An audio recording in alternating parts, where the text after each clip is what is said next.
'cause it's a brand new day. I open my eyes and step into the maze. No surprise, it's just another day. I close my eyes as the world fades away.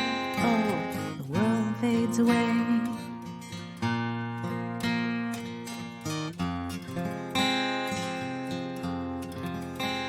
You're gonna fly and soar above the waves. You're gonna sing like there's nothing in your way. You're gonna dream, yeah, as you soar above the waves. You're gonna see that there's nothing in your way. There will come a day when you will find your way. Just use your wings.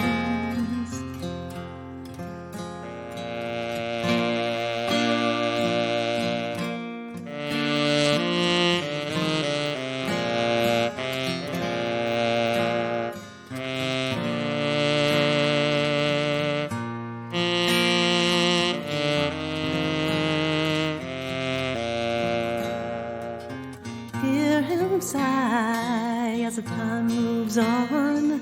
She just cries and then our time is gone.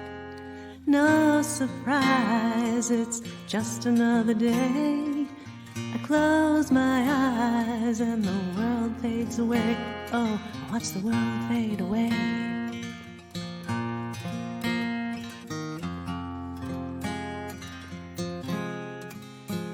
You're gonna fly and soar above the waves. You're gonna sing like there's nothing in your way. You're gonna dream, yeah, as you soar above the waves. You're gonna see that there's nothing in your way. There will come a day when you will find your way. Just use your wings and fly.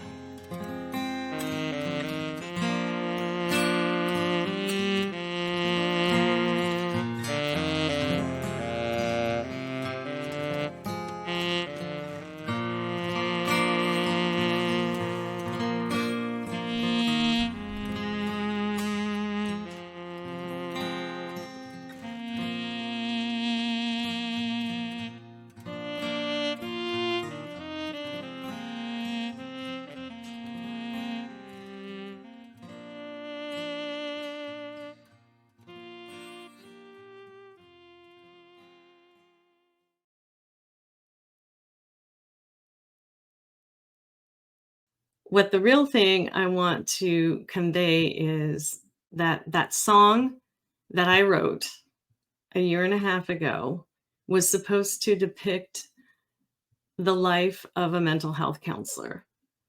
And today, what I'm going to be doing is I am going to be looking at a counselor who had a really tough situation in his life.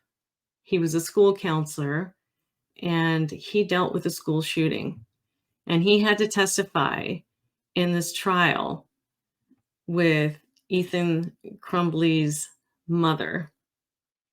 And I don't know why they continue to call him the shooter, but I don't know. On my channel right now, I'm going to choose to say Ethan because he is a real person. And I've learned that throughout this trial. I don't want to just call him the shooter. I don't want to call him her son. You know, let's just call him by his name. He is a human being, even though he did shoot up the school. I do believe he still deserves to be called by his name. That's just me. All right. So why I'm here tonight is so that I can hopefully, if there's no technological failures, share with you Shawn Hopkins, who was the school counselor on the day of Ethan's, of his school shooting. On the day of that, he was given some interesting information from a school math teacher about guns, blood everywhere, this and that. You'll hear all that. But the way he handled it, and the difference between school counselors and mental health counselors can be learned here. And so that's the purpose of this. And so I've got my timestamps all figured out as far as like where I'm going to start sharing. So please, if it stops or if I get muted, please let me know. All right, I'm going to change this to live chat. And I'm going to just greet my guests because I did not expect to see Moniker here. Thank you. I thank you, Scotty, for being there. Always love you. And Smiley, I have not seen you in years and absolutely love you too. All right. All right. So let's get this going because what I fear is that the information is in my head right now and I want to get it out, and the longer I wait, then the longer it takes to recall some stuff. So okay, so for those of you who don't know about the case, Ethan Crumbley was a 15-year-old boy. He lived in Michigan in Oakland County, which is right next to the county that Scotty Detroit is in, and where my husband grew up. And he has decided that he wants to shoot up the school. And he didn't come to that decision lightly. In fact, there is a manifesto that was not admitted in court, and it was him the night before the shooting. It's about 20 minutes long. I'd be glad to link to it down below if you want to hear it. It's very disturbing. And it tells why he's going to shoot up the school. The trial that's going on right now is for his mother because both of the parents have been charged with involuntary manslaughter, which means that they weren't directly involved, but their actions or inactions have inevitably contributed to the deaths of 4 students at Oxford High School. And that's Hannah, Madison, Tate, and Justin. So 2 girls and 2 boys. And there have been plenty of others who have been injured through this. And so Jennifer Crumbley's been on trial. She started, I think, all of the testimony and everything began last week, Thursday. I covered a little bit on Monday because there was such a hullabaloo in the trial on Friday. And so on Monday, I came in as I could and just covered the first witness. Now, the first witness was the horse stable owner. But then the second witness comes up and I'm like, shoot, I have stuff to do. And it's Shawn Hopkins, school counselor. Like, what better of a person to talk about mental health issues with than him? I didn't get to do it that day. And of course, I had to work Tuesday, Wednesday, and Thursday. And so it's Friday, and it's Friday night, and I had to listen to the trial again because guess what? The defense and the prosecution both rested, and they did their closing statements today. They sent the jury home, and they're going to come back on Monday at 9 a.m., and they're going to start deliberating on Monday. And I think that is perfect timing because if I were a juror, I don't think I'd want to go right into deliberations, right into trying to figure out what's going on here. And there's so many nuances in this trial. I'm not going to go into all of them. All I am here for is just for you to watch me watch Shawn and also comment on some of the mental health issues because part of it is the access to the gun. They spent the first 2 days or the first day talking about his access, that a crime had been committed. The second day, they talked about his access to a gun. And then the third day I came on and we were talking about this. It's been going on all week. There's been some juicy stuff. If you are into watching these court cases, this is probably the juiciest one I have ever seen. I don't even know what does the word juicy mean? Hi, Jeanette. Thanks for watching. Oh my goodness. Yeah. Okay. So what I'm going to attempt to do now is I'm going to share my screen with you, and we are going to look at Shawn Hopkins, who is the school counselor. So let me set the stage for you. And he will also confirm this, I guess. And if I get anything wrong, obviously believe him over me. But what happened was the gun was purchased as a present for Ethan Crumbley on the 26th of November, which was the day after Thanksgiving of 2021. And so, Black Friday, Jennifer says she's out shopping, and the gun is being purchased for Ethan by his dad. So they buy a 9mm Sig Sauer, and they purchase it on that day. And then the following Monday, when Ethan is at school, a teacher notices that he's looking up some bullets on his phone, and they do report it to the school counselor. And then they do leave a voicemail message for Jennifer Crumbley on her phone. And it was just kind of a, he probably shouldn't be doing that in school and this and that. The next day was Tuesday, November 30th. And that day he was in his math class, and he ended up making a drawing of some pretty disturbing things, like a gun, and you'll see some of the stuff like, blood will be everywhere, and all this other stuff happens with Ethan's math test. And his math teacher gets alarmed and goes to the dean of students, I believe. First, it's either the dean of students or Shawn Hopkins, whoever was closest in proximity. I do believe it's Nick Ejak, who's the dean of students. And he's the one who's going to decide whether it's a disciplinary issue or if it's a mental health issue. And so he confers with Shawn Hopkins, who is the mental health guy, about the picture. And they decide to call the Crumbleys and have them come into the school. And they come into the school, and they have about a 12-minute meeting, and Ethan is in there with his backpack, and the gun is in his backpack with the ammo. Nobody searched the backpack. Nobody asked him about the gun, but the parents didn't volunteer that information either. It was about a 12-minute meeting. They decided that Ethan needed mental health counseling. It was a mental health issue, that he needed to get mental health counseling within 48 hours, preferably that day, but within 48 hours. And the parents and Ethan were tasked with deciding whether or not he was going to stay at school or whether he's going to go home.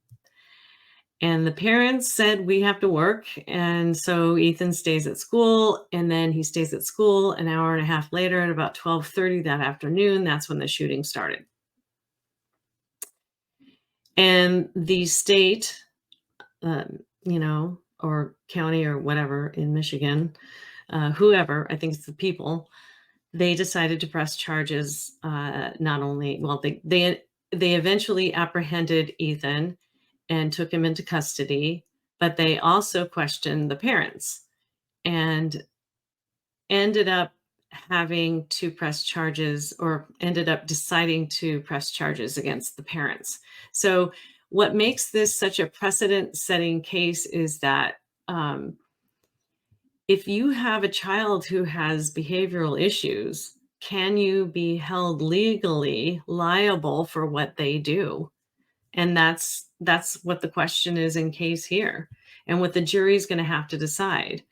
All of the evidence has been presented. There have been countless courtroom shenanigans and drama and unprofessionalism. Again, if you want some entertainment, just go ahead and watch them all. I'm not here to provide all of that stuff for you, but I did want to And I intended to do this whole Shawn Hopkins thing, doing it from a video screen record that I had recorded, but that has been since deleted, and I didn't feel like doing it again. So I'm doing this live right now, and I'm hoping it'll work. If it doesn't work, Scotty, somebody tell me. I'm going to look at the comments real quick. Hi, Boo. Aw, thanks for joining. Oh, yeah. So I'm going to attempt to share my screen.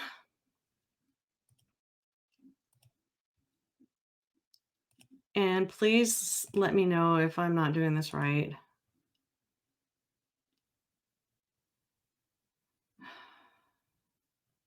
I think it's this one. Yeah, okay.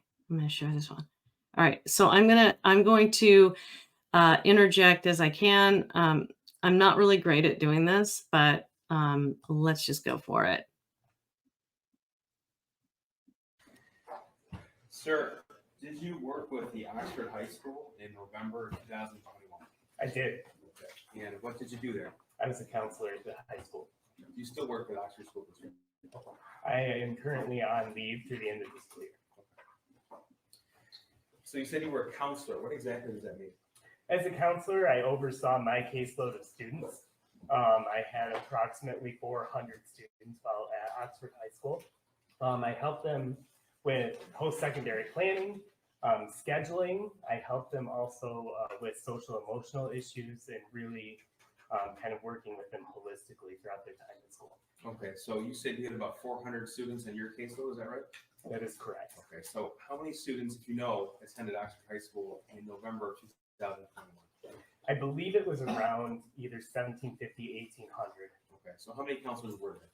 There were 4 counselors with main caseloads, and then we had a counselor who had early college students. Okay, so the 4, you call them main counselors, would they have a similar type of caseload? Yep, we were divided out alphabetically, so we each took about an equal amount of students. Okay. So you described a few different duties. Did you have any primary responsibilities as a counselor, or did you sort of have a lot of different responsibilities? I would call it a lot of different responsibilities that were all primary. Okay. I don't know that there was one that we would put above the other that I described. So in your general caseload, did you have regular meetings with students, or was it as an as-needed basis? Both, actually. We did have a couple meetings per year that were scheduled, especially with seniors. We would meet with them regularly, and then we would meet once per year to go over scheduling and making sure that students were getting everything they needed for graduation, and then on an as-needed basis for any students. Okay. So tell me about your background, please. Well, I graduated from college in 2009, actually started as a youth pastor, worked in that role for from 2009 to 2018. I actually crossed over some with my time in the schools. I graduated with a master's in counseling from Oakland University in 2015, served the 2014-2015 school year as an intern at Oxford High School, and then was hired on full-time after that. Okay, is that where you had been employed up until, from that point up until the time you went on leave? No, I was at Oxford Bridges High School for the 2022-23 school year. Okay, what is that? That's the alternative high school within the Oxford School District for students who are credit deficient and at risk for graduation because of their credits. Okay, thank you. So did any of your responsibilities as a counselor at the high school involve disciplining students? They did not. Okay, so who would handle that? That would have been the dean or principals. Okay. So November of 2021, Oxford High School, at that point, were students still masked? They were. Okay. Was it in-person learning, or was it hybrid, or was it remote? It was primarily in person. We did have times when we were unable to stay in person due to amount of students out with COVID tracing. Okay, so it was in person whenever possible. Would that be correct? Yes. Okay. Now, what sort of issues would arise with the students in your caseload in the fall of 2021? It was a difficult time. Looking back on it, it was a time when, you know, it was a lot unknown for students, especially if they would be quarantined at times. You were working with them, making sure they were able to stay caught up. We actually had teachers filming their class as they were teaching their class oftentimes to make sure that they were able to keep students engaged even when they were out. So it was difficult from a scholastic standpoint, which in a lot of ways led to it becoming difficult from the emotional standpoint for students, where it just became, the unknown can be difficult sometimes. What sort of mental health struggles would you see during that time? We saw a lot of depression, anxiety, students struggling, and we saw suicide ideation and unfortunately suicide attempts during that time. Tell us, please, what exactly does suicide ideation mean? It's a difficult one to define for a lot of people, but really what suicide ideation is are themes or things which may be related to suicide. So we could see sadness, which in itself isn't suicidal, or we could see depression, which in itself isn't suicidal. But when we see these themes together, sometimes they can be linked with suicide. Okay. In November of 2021, as well as the previous school year, was Jennifer Crumbley's son one of the students assigned to your caseload? He was. Okay. When would have been the first time you interacted with Jennifer Crumbley's son? To my memory, the first time would have been in the fall of the 2021 school year. Okay, so what purpose would you have interacted with him then? You would have been a freshman at the high school? Well, I do know that there have been things I interacted with him as a freshman, but I don't have memory of those.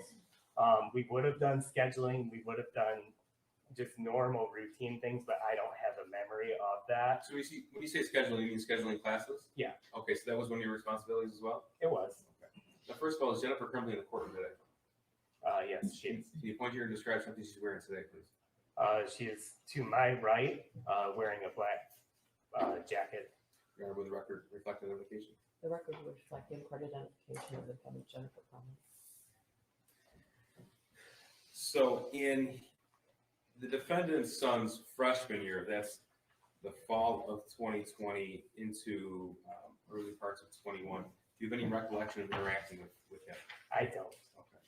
Now, did you interact with him in the, if I showed you an email, would it refresh your recollection if you met with him in the spring of 2021?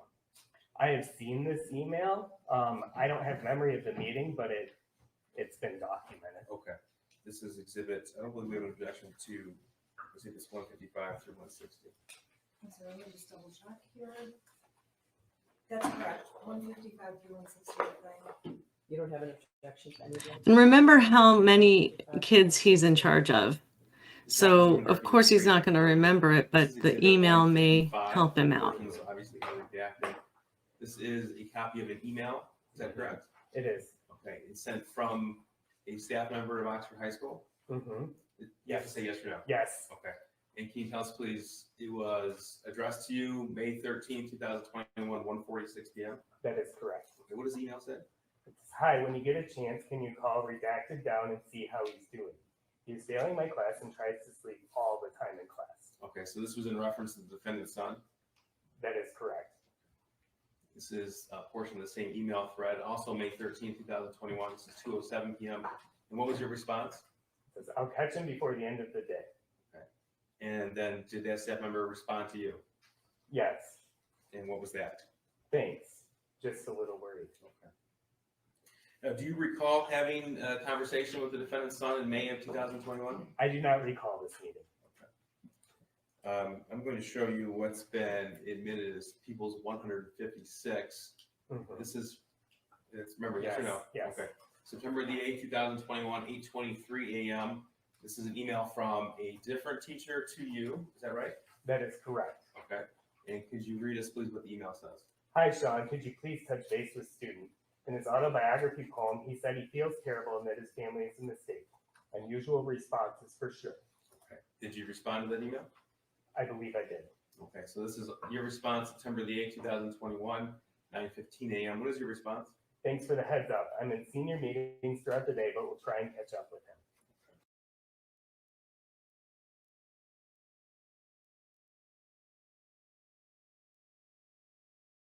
I just want to pause it here, and I wanted to let everybody know that as a counselor, you get emails all the time, and it's almost impossible to respond to them all.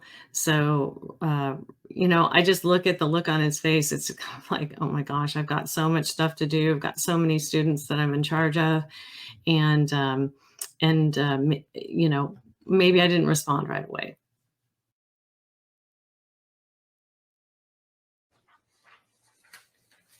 Now, do you recall that interaction with the defendant's son? In this case, I did not have a direct interaction with the defendant's son. I talked with the teacher. Okay, and tell us about that, please. I had a conversation with the teacher, and she explained to me a little bit more context of what had gone on. She explained that he was Your joking. Honor, I would object to the hearsay. It's not offered for the truth of the matter, sir. The judge just offer what he did next and why. Okay, so what did you do next? So I had a conversation with the teacher who gave me greater context of what was going on within this. And she stated that he was Your actually. Honor, I would object. I don't think it was clear to him. I'm Okay. sorry. Oh, that's all right. Based on your conversation with the teacher, what did you do next? Did you? I did Call not or have a email? meeting. I did not have a meeting with the student Okay. at this time. And did you send an email to either the defendant or her husband, or a phone call to either the defendant or her husband? I did not. Okay, that's all.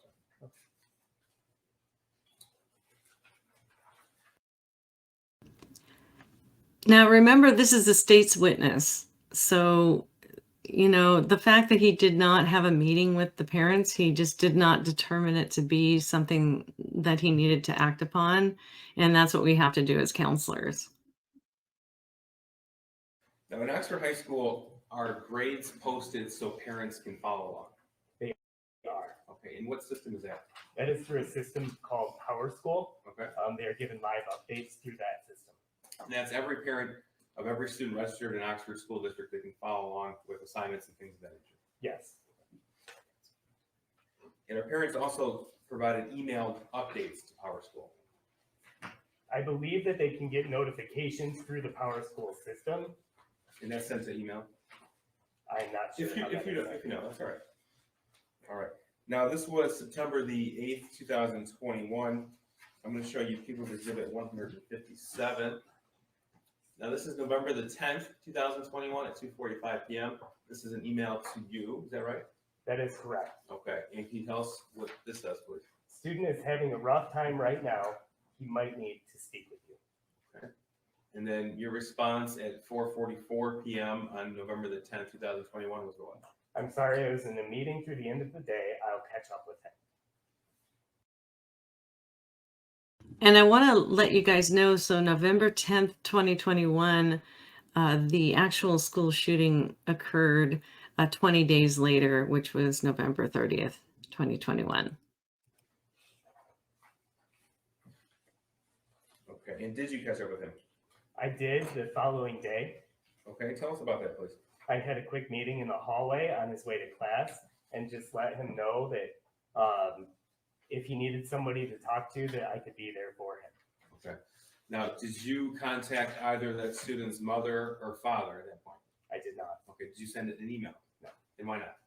Because it was something that was very typical.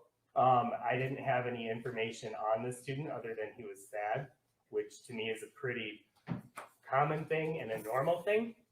And I just wanted to be able to offer a bridge that if that student wanted to talk. Okay. And you offered that bridge to the student? I did meet with that student in the hallway and offered that opportunity. Okay. For the record, that was Jennifer Crumbley's son. Is that correct? That is correct. Now, the next time you had any interaction with the defendant's son was November the 29th, 2021. Would that be right? Yes. This is Exhibit 158.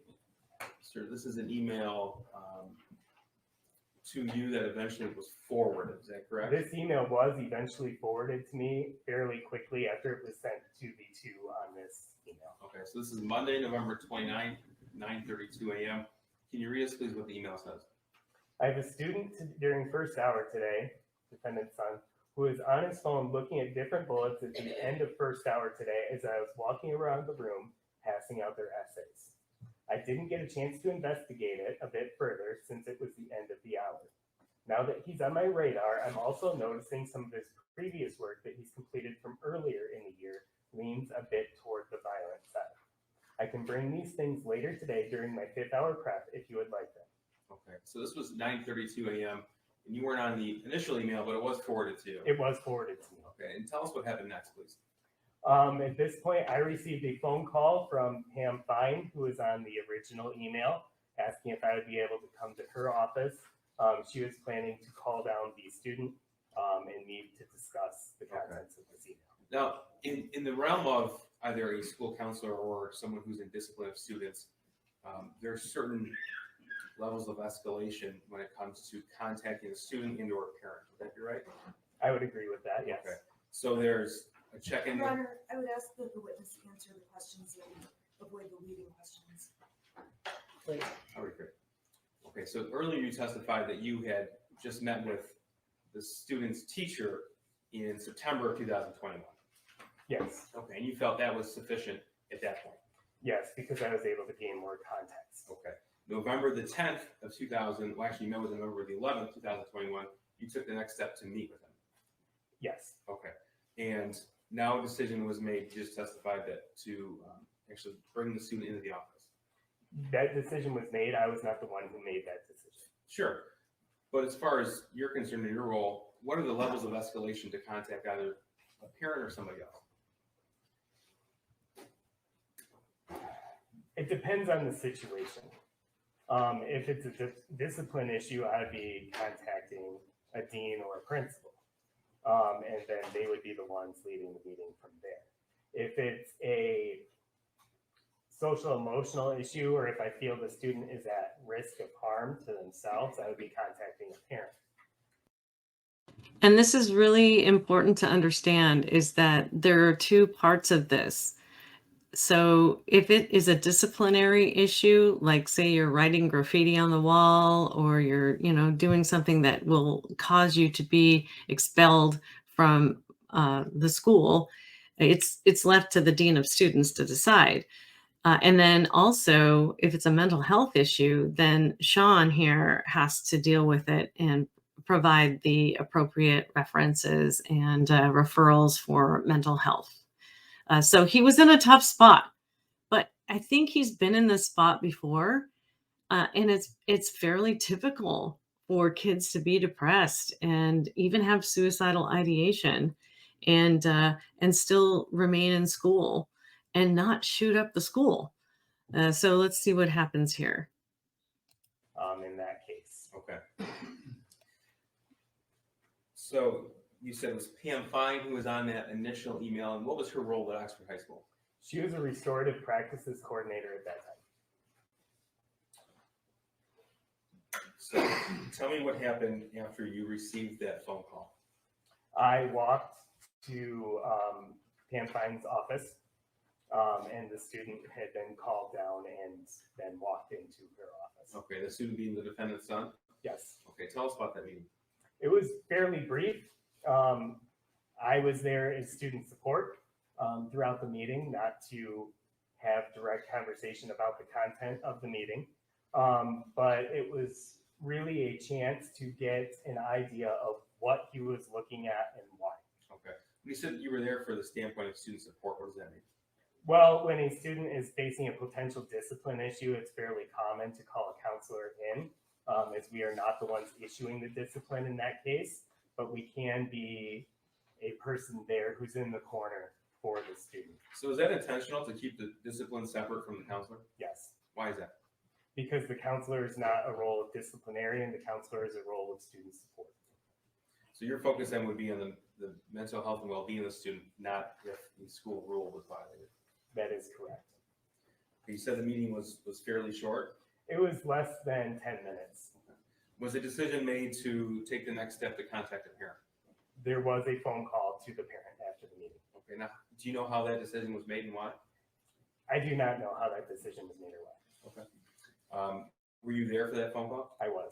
And was it a voicemail? It was a voicemail. Okay. And who made it? You were Miss Fine. Ms. Fine is the one who made the phone call. Now, when was the next time you had any interaction? Well, first, So I'm just going to pause here and tell you that Miss Fine did have a voicemail message that she gave to, I believe it was Jennifer Crumbley, and she received the voicemail message, and it was pretty much like, hey, your son's in class, he's looking up bullets. I had to let him know that that's not okay. I know a lot of people are into hunting. And it was really casual. It was played in court, and it wasn't like he was going to get disciplined for it, but it's kind of like, hey, we just want to make sure that he knows that he can't be looking up bullets on his phone in school. And it was really kind of low key what happened there. So that's the context for that call and the phone call and the message that was left for Jennifer Crumbley. We'll go through the rest of 158 here. It'll be on your screen.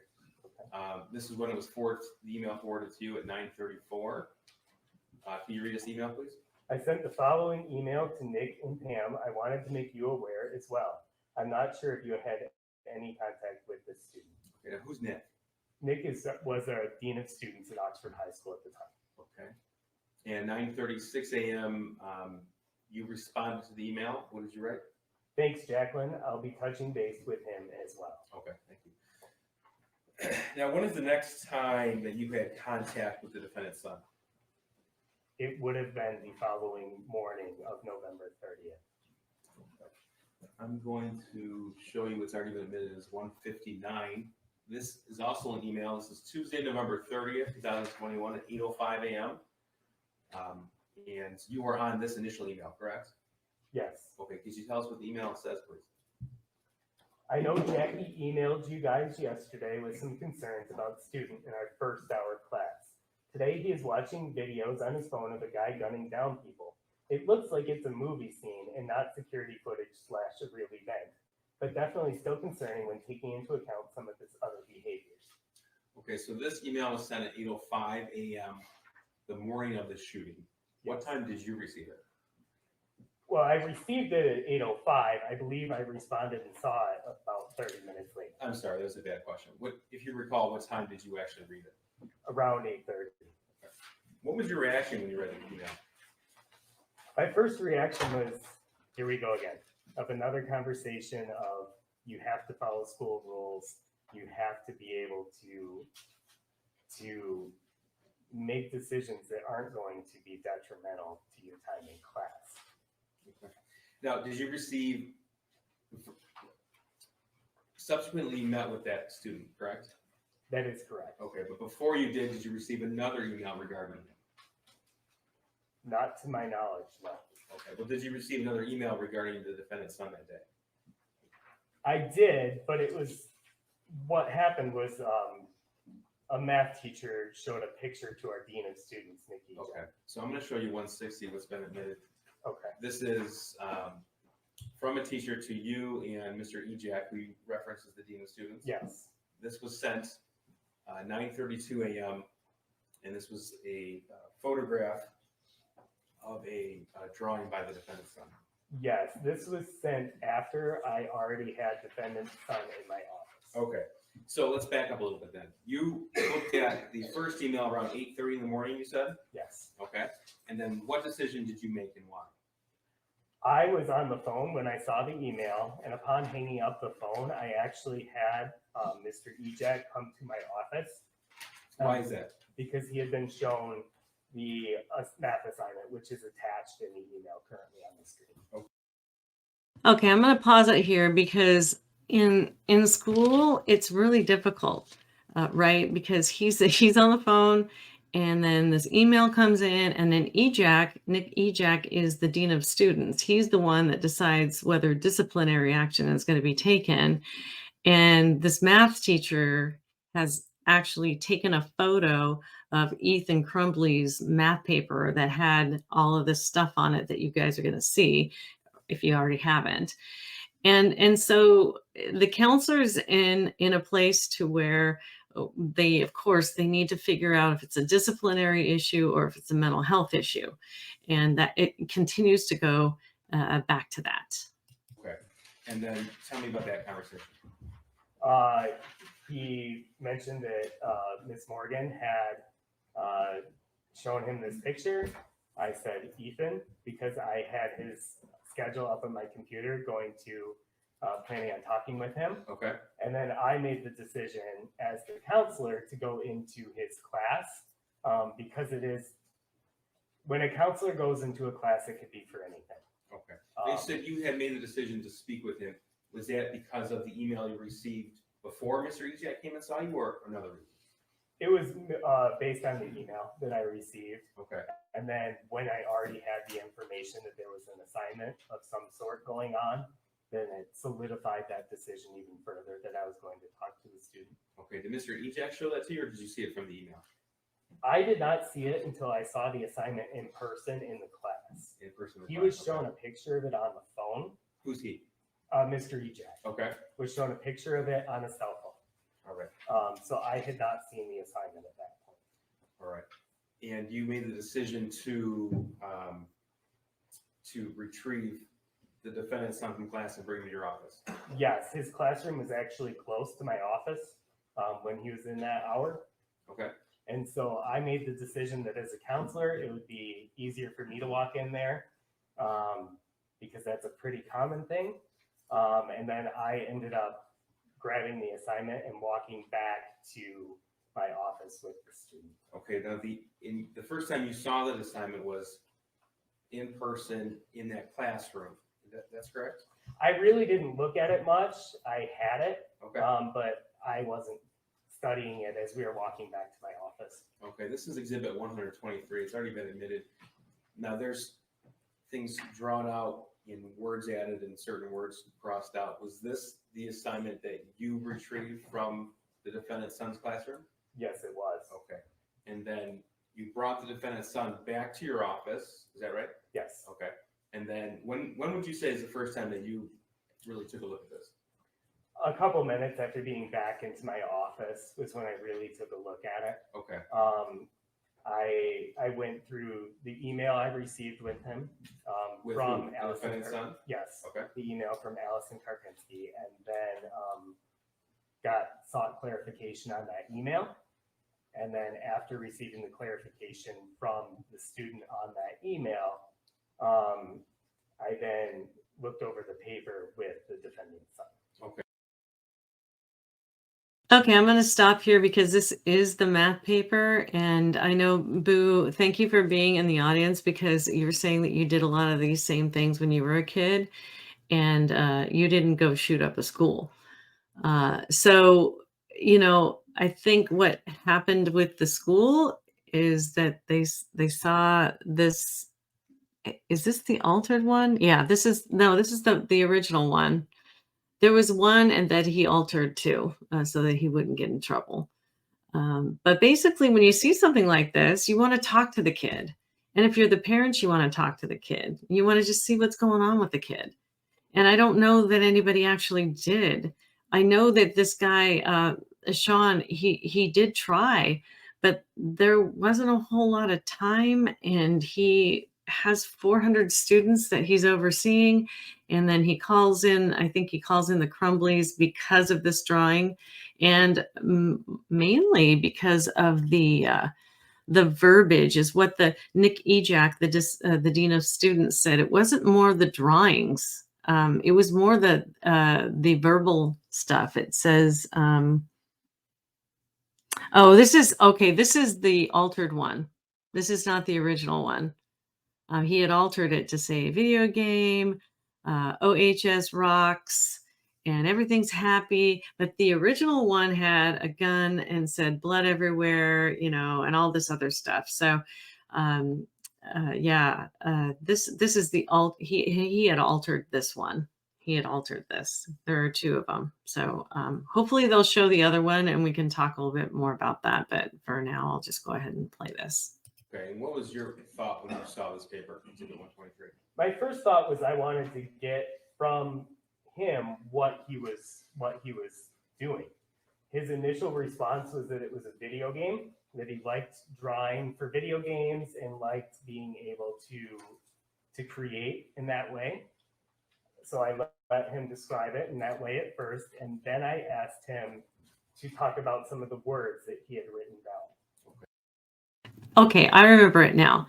So the original piece of paper, the math test that Ethan had written on, the teacher had taken a picture of it and forwarded it to the Dean of Students and Shawn Hopkins here, as you see, the counselor. And then they ended up calling the mom and forwarding that as well. But what happened in the meantime is the original math test was still in Ethan's hands.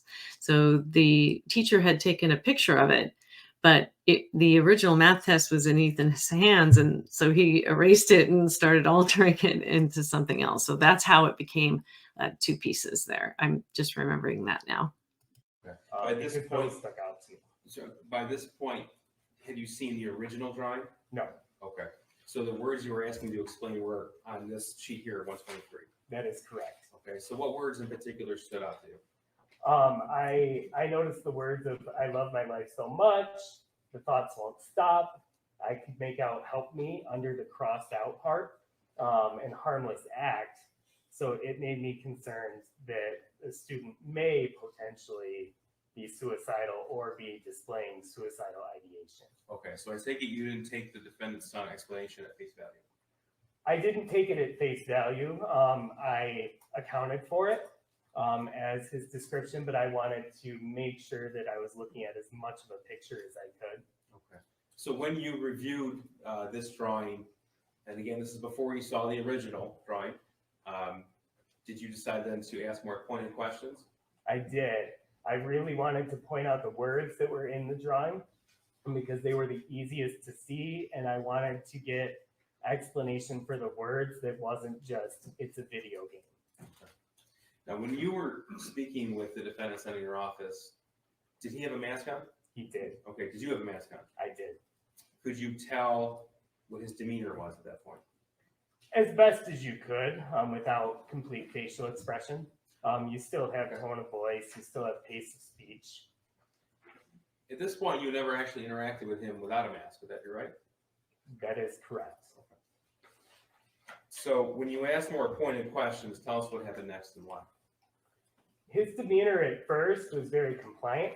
And as I started asking about the words and asking him to describe the words, his demeanor shifted towards more of a sad demeanor.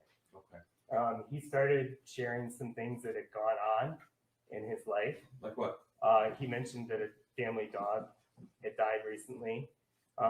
He mentioned that a grandparent had passed, that he was struggling with COVID and with school through COVID.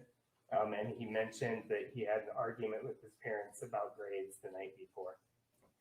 Did he tell you that a friend of his had abruptly left the state? He did mention that a friend of his had left.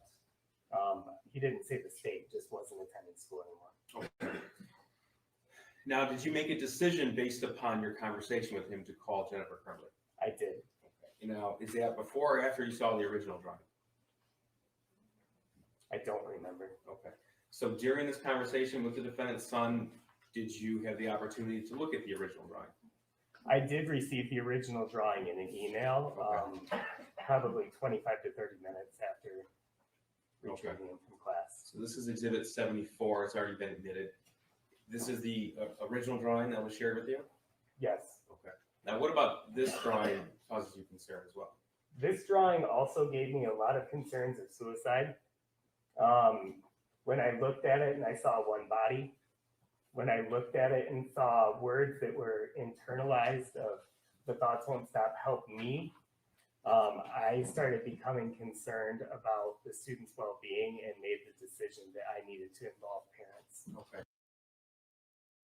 All right. Yeah. So this is the original drawing. And so the counselor was concerned about suicide, which, you would want to be concerned about suicide. And so just a little lesson here now with suicidal ideation or drawing and stuff like that. That's not a threat, but what you're wanting to look for is, do you have a plan?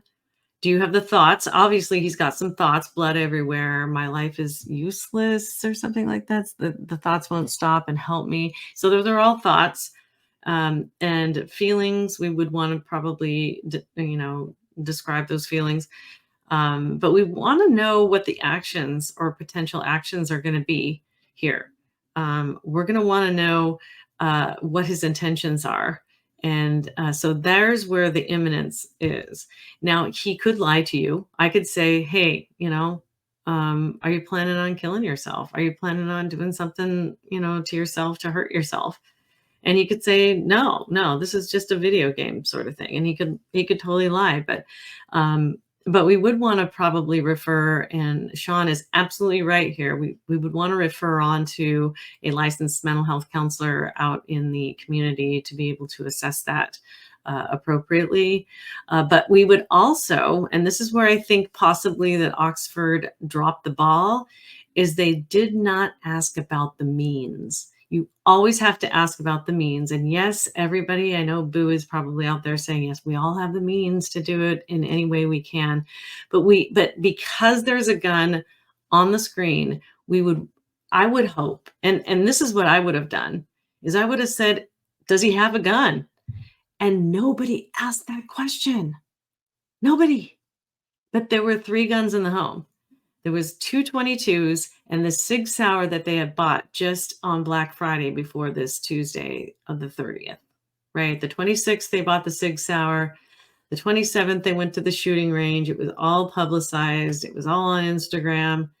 And then on Monday, he was looking up bullets. And then Tuesday, this came up on his math class. I don't know why the school counselor or the dean of students did not ask, do you have access to a gun? Do you have access to a firearm? Or that the parents didn't even offer that information up, which we will find out. Sorry if I'm rambling, but that is what I'm thinking about this drawing.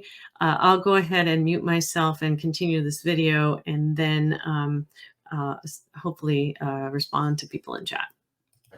So we had talked about checking with the teacher, checking with the student, calling the student in to the office, and a phone call to the parent. Now you decided to not just call the parent, but also call them in. I did. Okay. Now in the range of options with the counselor dealing with a parent, this is be the highest option. Would that be right? This would definitely be up there. Yes. Okay. So when was that decision made? How long? Let me ask you this: how long were you with the defendant's son before you made that decision to call his mother? To the best of my memory, at least 20 minutes. Okay, so in that 20-minute time span, though, you made the decision to bring her in. I did. Okay.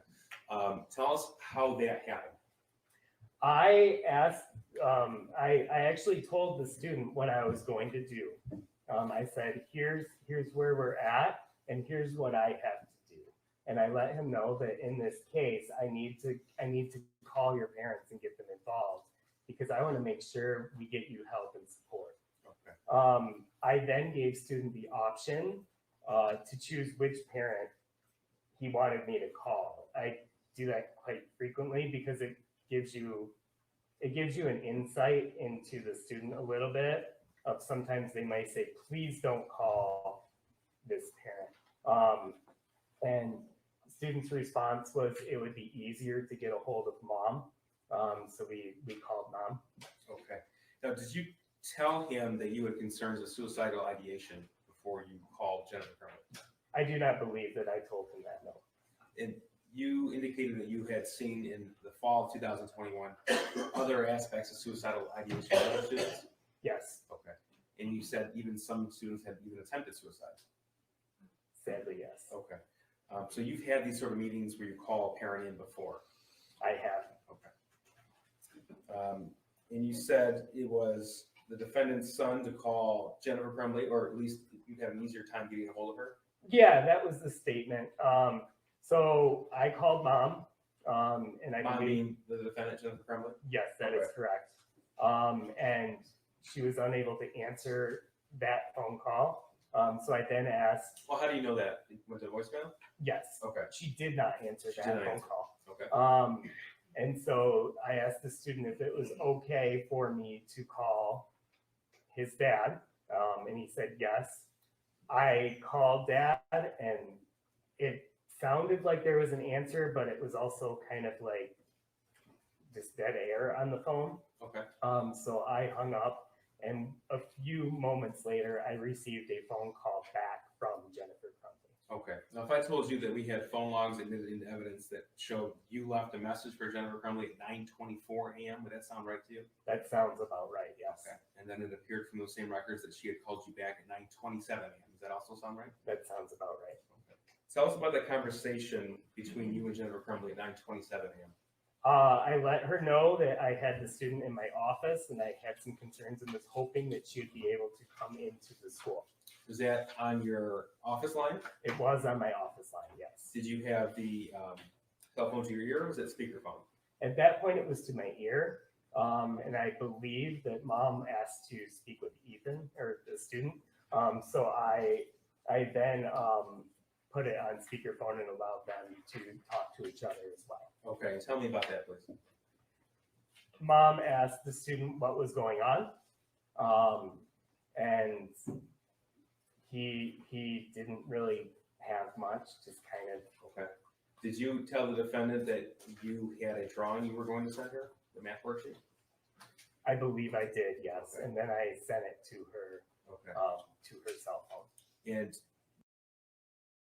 So he sent the original drawing to Jennifer Crumbley in real time. So when he called her, she didn't have the drawing. But as they were speaking on the phone, he actually sent it to her then so that she could get a reaction from it. did she comment on that drawing, the math worksheet to you while she was on the phone with you? Not to my memory.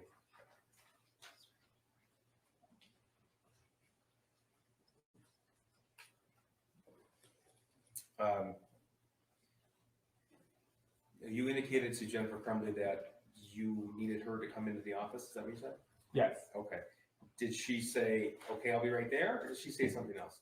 She was hoping that Dad would be able to do it, that it would be difficult for her to get there, to leave work, and that she worked approximately 30 minutes from the school. Okay. And that was 9:27 a.m. And when she told you that it'd be difficult for her to come there, was that on speakerphone? I do not remember. Okay. So what was from the records, it shows about a 5-minute phone call between you and Jennifer Crumbley at that point in time.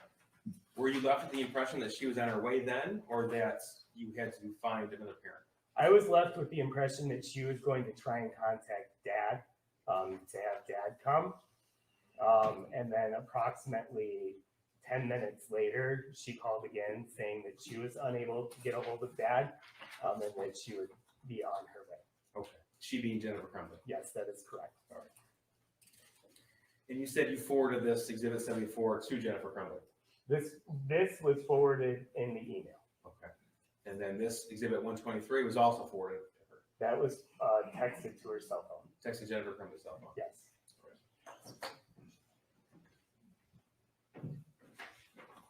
Is this a good or bad time to break? Okay, so they're going to break right now, and I'm going to have to try and find a timestamp or whatever to be able to get back to. They do take a break. He does come back on the stand. But yeah, so he received the altered version, or he sent the altered version through the email to Jennifer Crumbley, and then he sent in real time the real version of the drawing.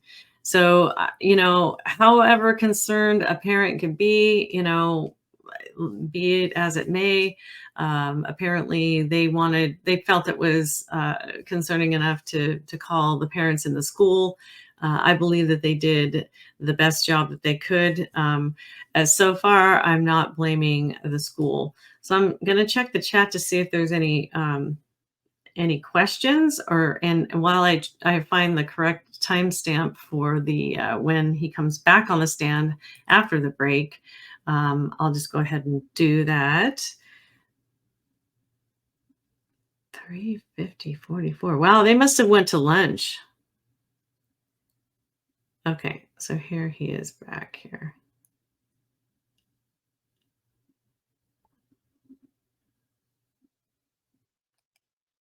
All right.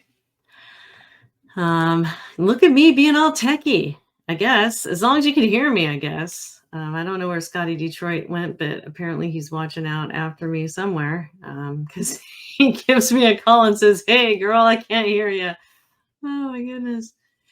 It really gets interesting on the cross exam because the defense attorney, I mean, you can tell that the counselor really had the child's best interest at heart, and you can tell that throughout the whole testimony. In my opinion, you can make your own judgments. But when the defense attorney comes in, she will. She doesn't necessarily rip him apart, but she does not. She's not real kind to him. Oh, thanks, Scott. All right. So yeah, and I don't usually do these things. So I mean, I haven't gone live, and when I have gone live before, I've had everything like prepared and everything. So all right, let's go ahead and pick up again so that we don't waste there. This one's a little bit longer. The first section was about 40 minutes long, and I think we're right now at the an hour mark here. So this is going to be about an hour. So if you get bored and you want to go away and come back, great. I just appreciate all of you in the live stream. Also, I wanted to let you know that I'm going to probably be doing a little bit more live streams in the future. I recorded my final podcast episode today. That is going to be the way that I used to do it. We're going to do it a little bit differently in the future, a little shorter, a little bit different format, but it's kind of cool that I'm going live tonight because I recorded my final podcast episode as I've done it today. So let's go ahead and hear from Shawn. They were there. I had actually texted Mr. Ejak to please come back to my office. He had been present through a majority of the meeting until we confirmed the parents were arriving, and then asked him to return. I then went out to the lobby of the counseling office area to greet the parents. Okay, so from the phone call where you actually spoke with Jennifer Crumbley was 9:27 a.m. From that point, 9:27 a.m. until 10:40 a.m., where was the defendant's son? In my office. Okay, and what was going on there? There was a conversation between myself, the defendant's son, and Mr. Ejak was there as well until approximately 10 a.m. During that time, I was still trying to affirm that parents would be able to arrive, and I was talking with the student about really what I was going to be sharing with his parents. Okay. And tell me, sir, what was your expectation of the result of that meeting that you called? My hope was that they would set a plan to get help for their son. Okay. Was your expectation that they would take their son home? That was my hope. Your hope. Okay. So at 10:40 a.m., you welcome them into your office. Tell me what happens next. We walked back into my office. The student was in there. And then mom and dad sat down. There were 3 seats in my office, 2 directly across from me, and then 1 that was kind of off the corner of my desk a little more. The student was in one of the 2 across from me. Dad sat in one of those, and mom sat in the one that was more at a diagonal from where I was. When the defendant and her husband walked into the office, did they approach their son? Not to my memory, no. Okay. Did either one of them hug their son? No. So who started the meeting? I believe I did, and I went over some of the things that I had talked through over the past 2 days with their son. I wanted to confirm some things I wasn't sure of, so I confirmed with mom that she did receive a voicemail from Miss Fine the day before, and just confirmed that what was stated in that meeting was true. And mom confirmed that she had received it and that was true. And then I went over some of the things that I had received messages of from the teachers over the past 2 days. Okay. Now, when you were asking Jennifer Crumbley to confirm that information, was she sharing any additional information with you? Not to my memory, no. Now, describe Jennifer Crumbley's demeanor when she walked into your office. She sat down in the chair, felt a little bit distant. What do you mean by that? More just kind of like, it felt like it was a little bit of an inconvenience to be there. Okay, you testified that you had to have these meetings in the past. Yes. Was this meeting similar to those meetings, or was it different? Your Honor, objection to relevance. Judge, it's relevant because the crux of this case is the defendant's failure to use ordinary care to avoid a tragedy, and her failure to use just ordinary care contributed to her failure to adhere to her parental responsibilities, which is her duty under Michigan law. It's all part of gross negligence, Judge. Well, I guess it was the meeting unusual in any way? How many meetings like this have you had, parents in general? Dozens. Dozens, okay. So, I mean, people react differently to, no one's very excited about coming to this school about their child, right? I would agree. Well, this wasn't a discipline issue, though, was it, sir? No. Okay. In fact, you had indicated, Jennifer Crumbley, you had concerns with suicidal ideation. I had concerns for his well-being, absolutely. And you communicated that to Mrs. Crumbley before she got there? Yes, Okay. And yet still it was different than the dozens of meetings you had in the past? I would agree. So you said that the defendant's son sat directly across from you. James Crumbley was in a chair next to him. Jennifer Crumbley was off to your side. I don't remember which chair student and dad were in. That's I know fine. they were both across from me, and Jennifer Crumbley was off to the side. A little Okay. more. So you were asking them to confirm the voicemail, information left in the voicemail November the 29th, the day before? Yes. Okay, specifically what information were you asking them to confirm? I asked first that they received the voicemail because I didn't know at that point whether they had or not. And then I asked to confirm the details of the voicemail, which were that shooting guns were a hobby that they undertook as a family and that they had went to the range over the weekend. Okay. Did you tell Jennifer Crumbley that her son expressed to you his own feelings of his friend leaving the state? I did mention that, yes. Okay, and what else did you mention? I mentioned the conversations I had with the student of the friend leaving, that the student was sad about that, the dog family. So let me just explain about the friend. He had a really, really good friend that he would tell everything to. And all of the text messages between Ethan and the friend were revealed in court. And he would constantly tell his friends that my parents are ignoring my pleas for mental health counseling and this and that and the other thing. Now, we don't know that that's true, but he ended up losing his friend. And his friend is not deceased, but his friend had to go to a treatment facility in another state. And so his friend wasn't with him anymore. And so with the dog and the grandmother dying, dog dying, grandmother dying, losing the friend, Ethan was in a really lonely place and probably needed his parents then. And you can tell that Shawn put those pieces together. And in those moments where they were trying to, wait for the Crumbleys to come into the counseling session or the counseling office, they talked a lot. And I really do think that if other things had happened that day, this could have been averted. It's hindsight's 2020, but I do think that he did the very best that he could up to this point here. So. The dog passing, grandparent, COVID being hard, and all of those which were told to me by the student were also confirmed by the Okay. parents. Now, when you say confirmed, I take it that, I don't want to put words in your mouth, but this didn't catch Jennifer Crumbley by surprise. It did not feel as though it was new information to the Okay. parents. All right. Now, you testified that it was your hope that they would take him home that day. What do you mean by that? I wanted to make sure the student was able to get the support that I felt was needed, and I was wanting it to be as soon as possible. Okay. Did you feel like that he could be left alone at that point?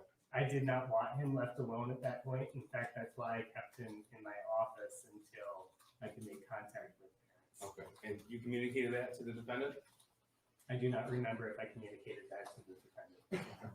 So when you discussed, well, first of all, did you communicate your hope that they take him home to the defendant? Yes, my words were, I want him to be seen as soon as possible, today if possible. And I actually provided a list of mental health resources and handed that to Mom. Now, when you say a list of mental health resources, could you explain a little bit more what that means? Yeah, it was multiple pages of different services throughout the area, what they specialized in, whether they accepted insurance or not, and contact information for those different therapeutic options. Okay, and that was actually provided to the defendant and her husband? I handed it to Mom. Now, when you communicated your expectation, what was Jennifer Crumbley's response? I didn't feel as if it was going to be an absolute no, but it was made quite clear that it wasn't possible to do it that day. Why do you say it was made clear it wasn't possible to do it? That they had to return to work and they were unable to do it that day. Well, who said that? Mom, Mom, is it Jennifer Crumbley? yes. Did she speak for James, or did James speak as well? I don't remember James speaking on that topic. Yeah, that's really the thing is if a counselor recommends something, you can only go so far, right? I mean, I can recommend something unless a person is saying that I'm going to commit suicide or I'm going to kill this person right after this session. I can't call 911 or the cops on a person if there's an intent, if there's a plan, and there's the means. Those are the three things you look for.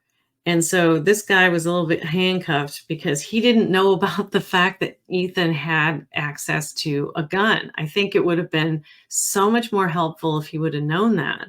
And he wanted the kid to not be alone, but the parents had to go back to work. And that is a reality because they were actually not in a great financial situation and both of them had to continue to make money. But I guess when it comes down to it, I don't know how many people we have in the chat who are parents, but like if this was happening to you, would you stop your work day and take your kid to work with you or try and get mental health counseling for them? I'm not a parent, so I can't say, what I would do. I know Scott's not a parent either. Jeanette, you are. I'm not sure about Monica. I know Boo, you're not a parent. Those are the only people I see in my chat right now. But that's the question we want to ask is that do we take them home or do we leave them at school? And apparently the Crumbleys decided to leave him at school. And that's what they decided. So what happened next? My comment was, then I said, I'd like to see him as soon as possible. Today is possible. I was told today is not possible. So I said, is 48 hours possible? I will be following up. In those dozens of meetings in the past, had anyone ever said that they couldn't have their son go with them that day? I had not had that happen in a situation. Never, I would object to the relevance. It's the same response as the last objection. Okay, well, I guess you'd want to back up even further. Have you ever asked parents to take their child home with them that day? Have you ever requested that before? The judge is really soft-spoken, but basically what she's actually asking the witness the question that like, do you usually have parents agree to take children home that day or do you not? I've encouraged parents to be able to get their son and or daughter help and therapy. I had never had it where it was feeling like I needed to push to make it happen. And you say the feeling like you needed to push to make it happen. That's what you're experiencing November the 30th, 2021. That is correct. Okay. So tell me what's going on through your mind at this point. I was a little caught off guard and a little confused because it was something that I wasn't really expecting that type of response, especially when parents came, and in fact, both parents came, which I wasn't expecting, nor did I request. I was a little surprised at the willingness to come, but then not completely follow through. Okay. Now, you told the defendant or husband that your opinion was this drawing showed suicidal ideation. Is that right? That was my opinion, and I did not I saw it as somebody who was showing signs that could be associated with suicide. And so I took that and out of just an abundance of caution, wanted to make sure that the student was able to get help. Okay, but you communicated that to the defendant? I did. Did you specifically ask them to take him home that day? I did not specifically ask them to take him home. I asked them to take him to get help and therapeutic help. Now, when it was made clear to you that Jennifer Crumbley was not going to take her son home, and neither was James, what is your next step? My next step was to try and think of what is best for this student in front of me in this moment. Okay, and tell me about your decision process. When I looked through it, it was clear they weren't going to take him that day. So my first thought was, I don't want him alone. I want to make sure somebody who's experiencing. Why didn't you want him alone? Because I don't want a student who may be suicidal alone. I cut you off. Please continue. I then, after determining I didn't want him alone, I went through different options of what needed to happen. At that point, the student had requested to be able to stay in class. And parents were on board with him staying in class as a good placement. I was with our dean, who would be the person who does discipline. And of the 4 adults in the room, I'm the one who can't remove a student from class. So I asked our dean if there was any reason from a discipline standpoint or anything that he needed to do from a discipline standpoint that would prevent the student from returning to class. And the response there? No. Okay, I want to stop right here because this counselor clearly does not know his power. And he deferred to the dean, which the dean clearly says it's a mental health issue. So Shawn's power right here is that it's my professional opinion that this child needs to go home and or be with other people. And I don't think that he was strong enough here. And there was somebody in our chat earlier who kind of alluded to that same thing. I don't think, let's see, I think he graduated in 2015. So he's not an unseasoned counselor, but he clearly didn't know his power, or maybe he didn't within the school system, he was sort of handcuffed or something. But what I would have done is I would have strongly recommended something. And in that case, yeah, so what he did was deferred to the dean of students, who said, no, it's not a disciplinary issue. He can go back to class. Parents wanted him to go back to class. Kid wanted to go back to class so we could shoot up the school. And Shawn could have said, listen, he could have talked to the dean of students and say, it's my strong recommendation that he go home with one of his parents. He could have said that.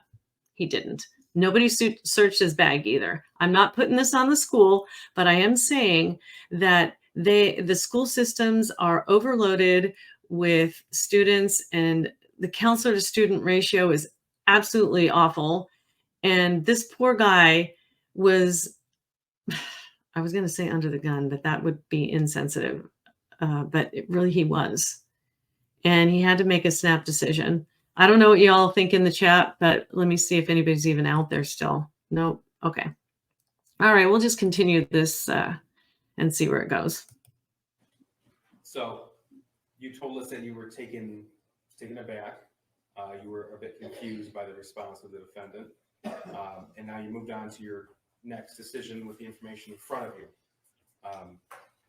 Is that when you turned to Mr. Ejak and requested information regarding discipline?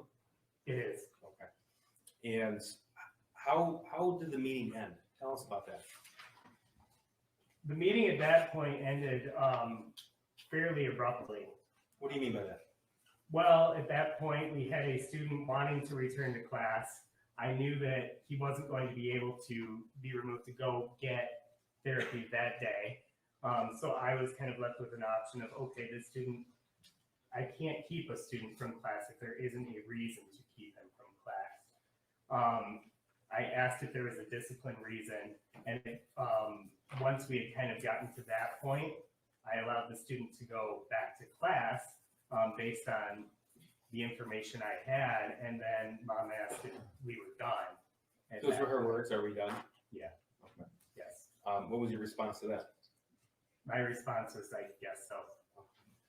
Now, you let her son go back to class before James and Jennifer left your office, is that right? There was a short time overlap of maybe 1 minute. So tell us what happened when it was communicated to the defendant's son that he could go back to class and he left. What happened in that time span? There wasn't anything noteworthy or different than any other student I had leave my office. I wrote a pass to allow him back into the classroom, and he had his belongings and went to class. When he left, did either James or Jennifer hug him? Not to my memory, no. Did they say anything to him? Not to my memory. Did you say anything to him? I did. What did you say? When I handed him his pass, I just let him know that I cared about him, And why did you say that? because I do. Like I did. It was an hour and a half with a student who is sad, with a student that we were talking about future plans. Now, in the time span from when you wrote him a pass and he went Aw, Shawn. back to his class and James and Jennifer were still there, did they continue discussion without him? I don't remember any. Okay. So what happened next?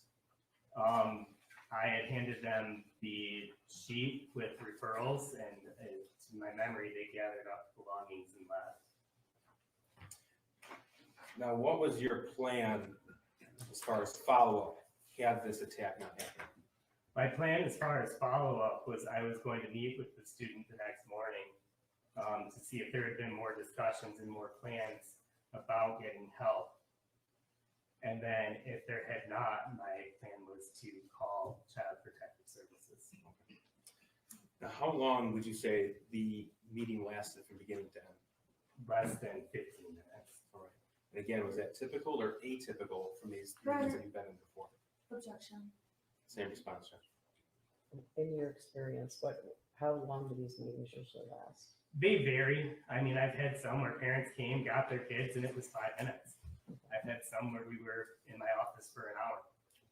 So the instances where they grabbed their kid, that was quick.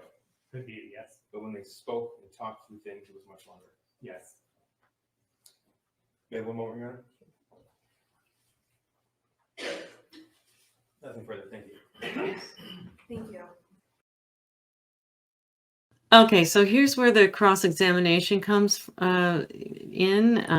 I just wanted to check in with the chat. Doesn't look like anybody has any questions about it, but so this is at 4:07:03.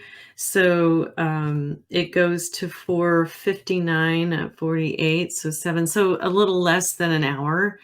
So again, if you want to drop out and come back in, that's great, but I do want to see this through, so I'm just going to be here until I'm not. Oh, Ralph and Lola are up to kitty antics. I would love, why don't you just film them? Like have the Lola and Ralph show. Oh my goodness. Oh, no worries, Boo. Go ahead and just leave. I mean, you know, I'm putting out my stuff because I want to. And you don't have to be under any obligation to stay, but I appreciate you being here for sure. And groove along. All right. So let's do this. Let's continue this. Be about a little less than an hour. Here we go. Good afternoon, Mr. Hopkins. Good afternoon. My name is Shannon. I represent Mrs. Crumbley. When I'm asking questions today, if I ask anything confusing, can you please slow me down and let me know? I will do so. Okay, thank you. I appreciate that. It's true that you are licensed as a school counselor, correct? That is correct. What does it mean to be licensed as a school counselor, or what does one have to do to obtain a license? You have to graduate with a degree from an accredited university and meet all of the standards of the state of Michigan to become a school counselor. And obviously you did that. Yes. Can you give us the example and some examples of the standards?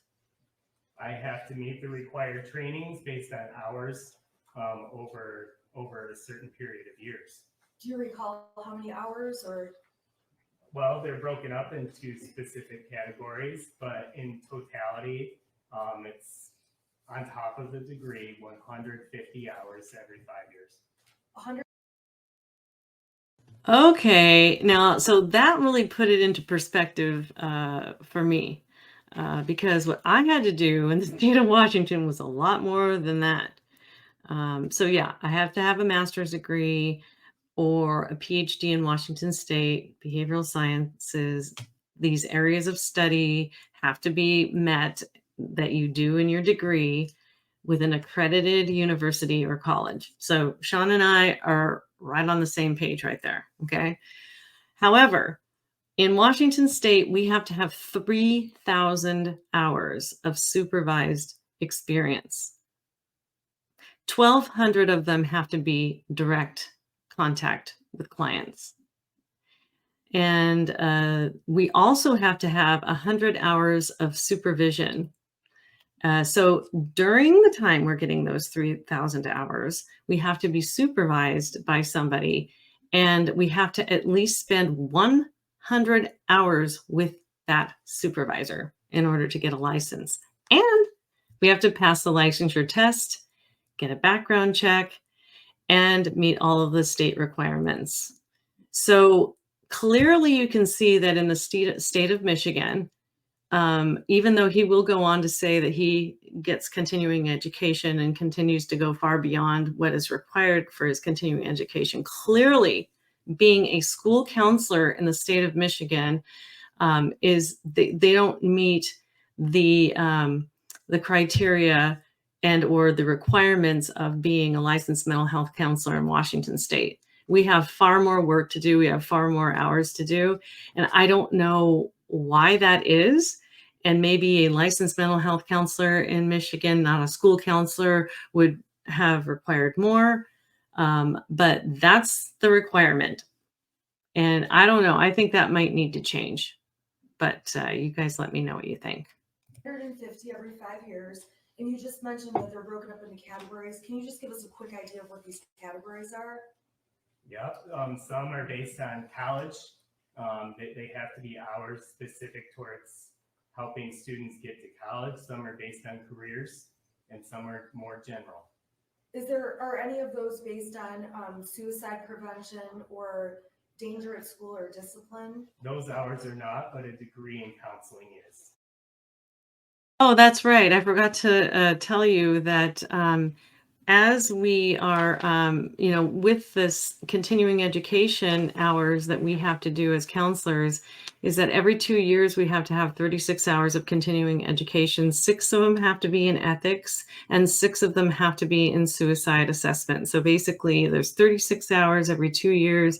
Basically, I just do suicide and ethics with every 2 years, because every 6 years is suicide assessment. So I just do, I make sure I get 6 ethics, 6 suicide assessment, and the other 24, whatever. It takes money to renew your license, and it takes money to do the CEUs. And it takes money, especially if you have like extra certifications like I do, to continue to take the classes that are required for those specialty areas, submit them, and it takes a lot of money. So him being a school counselor, he's likely not paying for CEUs, but taking them, and he doesn't have a whole lot of requirements in that area. So just wanted to let you know, that's how Shannon is approaching her cross-examination, just examining his credentials and his, the requirements that he has for continuing education.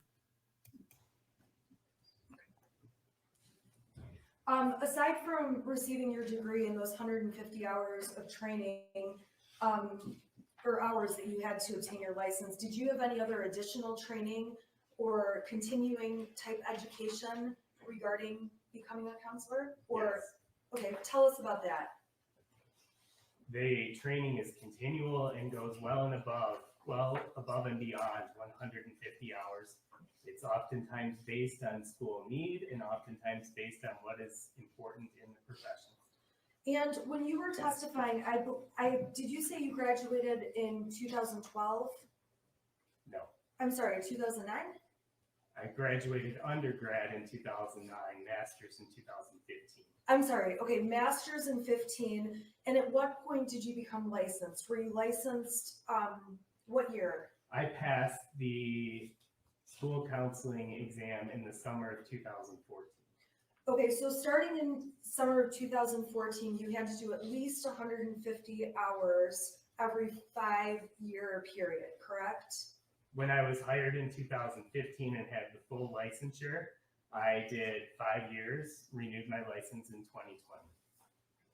Did you do the 150 hours or did you do more hours? More. Can you give us an idea of how many hours? Significantly more. Okay, when you say significantly more, are you talking double the number of hours, 50 extra hours? I wouldn't keep track of all the hours that far beyond, but significantly more. Okay, I understand, I just don't know. More than 200. More than 200, okay. And then again, you've continued since that time when you renewed your license in 2020 to keep getting more and more hours, correct? Correct.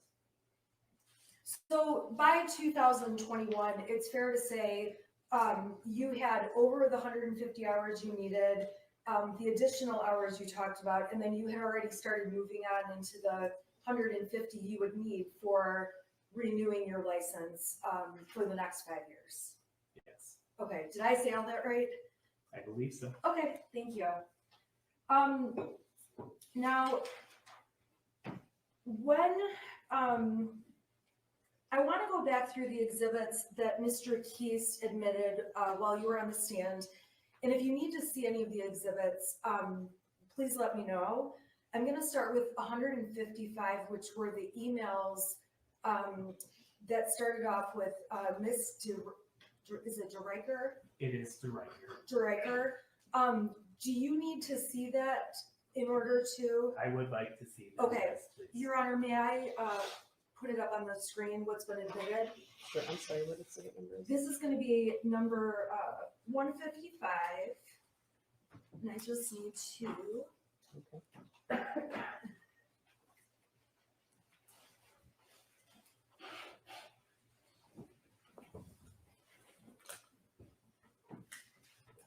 Okay, so number 155, do you recall seeing this exhibit when Mr. Keast was speaking with you? Yes, he showed the bottom email portion. Okay, and the bottom email is from May 13th of 2021, correct? That is correct. And the issue on this day was a teacher wanted you to speak to Mrs. Crumbley's son to see how he's doing because he was failing class and trying to sleep all the time, correct? Yes, it states he is failing my class and tries to sleep all the time. Now, on this issue on May 13th of 2021, I may have missed it. You don't recall meeting with Mrs. Crumbley's son to see what was going on, do you? I do not have memory of this meeting. Do you not have memory of the meeting, or did you not meet with him? Do you even know? I do not have memory of the meeting. Evidence that has been researched suggests that I did meet with him. At that time, in May of 2021, you did not call Mrs. Crumbley to discuss this falling asleep and failing a class, correct? To my memory, I did not. Thank you. I'm going to go to the next exhibit, which is number 156. Okay, and it's popping up on the screen. So number 156, this is from September of 2021. So a couple of months later, correct? Yes, and the next school year. well, that's what I was gonna say. So the May would have been the end of one school year and September would be the beginning of the next school year. Yes. Okay, in September, on September 8th of 2021 specifically, the Spanish teacher asked you to check in with Mrs. Crumbley's son because he had written a poem that said he felt terrible that his family is a mistake, correct? Yes, that is what she wrote in the email. Now, on this occasion, in September of 2021, did you speak with Mrs. Crumbley's son? No. You did not. Okay, so then it would also be fair to say that you did not call Mrs. Crumbley herself and let her know that this concern had taken place. Yes, as I stated earlier, I followed through with the teacher on Okay, this concern, and she gave me further clarification of what had occurred.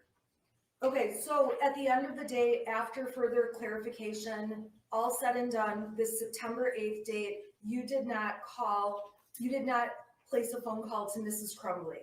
Correct. You did not email her or, I suppose, communicate with her in any way, correct? That is correct. I'm going a couple months later, we saw exhibit 157, and I'm gonna go ahead and put that up on the screen. Now, 157 is the emails dated, it looks like November 10th of 2021. This was an email from the Spanish teacher to you indicating that Mrs. Crumbley's son is having a rough time and may need to speak with you, correct? Yes, that she writes he is having a rough time right now. He might need to speak with you. And on this occasion, you did speak with Mrs. Crumbley's son, correct? I did. This was the occasion where you saw him in the hallway and had a conversation with him, correct? Yes, I caught him during passing time where there were a couple of minutes in between classes and let him know that if he needed someone to talk to, that I would be there. Okay, so you talked to him, offered support, let him know where he could find you, correct? Correct. Now, on this occasion, in November 10th of 2021, after speaking with Mrs. Crumbley's son, you did not call Mrs. Crumbley, correct? I did not. You did not email Mrs. Crumbley about what took place with her son, correct? I did not contact her in any way based on this email. So see how they're building the case Now that I'm gonna go the to, school was negligent? November 29th of 2021. This was admitted as People's Exhibit 158. Yeah, I've got it up on the screen. And this appears to be an email chain between you and Mrs. Cabina. Is that correct? Yes, she sent me, this is actually just saying that she forwarded the message. This is not the message. I apologize. This message, however, that's forwarded makes you aware that Mrs. Crumbley's son was looking at different bullets in his first hour class, correct? Yes, I do not have that email in front of me right now. So I don't have the exact wording. There it is. I'm sorry, it's page 2, so I just had to Thank you. scroll down. Thank you. Yes, so it's alerting our Dean of Students and Ms. Fine that there was a student in first hour who was on his phone looking at different bullets at the end of the hour. Now, on this date, on November 29th, 2021, you did witness Miss Fine leaving a voicemail, letting Mrs. Crumbley know what happened, correct? That is correct. I witnessed Ms. Fine calling Ms. Crumbley and then leaving a voicemail regarding a conversation that happened during school. And this jury has already heard the voicemail. We can agree that there is no request by Ms. Fine or the school that Mrs. Crumbley return the call, correct? I don't remember the voicemail because I have not listened to it. It would not be odd to me if there was a request or not a request. Thank you. Now, in that voicemail, I'm sorry, I'm not going to ask you about the voicemail. At the time of this issue of looking at bullets, you and Pamela Fine discussed this issue, correct? What do you mean by discussed? I'm not sure I understand. I'm assuming and asking, did you and Ms. Fine discuss the fact that Mrs. Crumbley's son was looking up bullets? Are you asking in reference before the student arrived? Yes, before or when the student arrived, either. There was not much time between me getting there and the student arriving.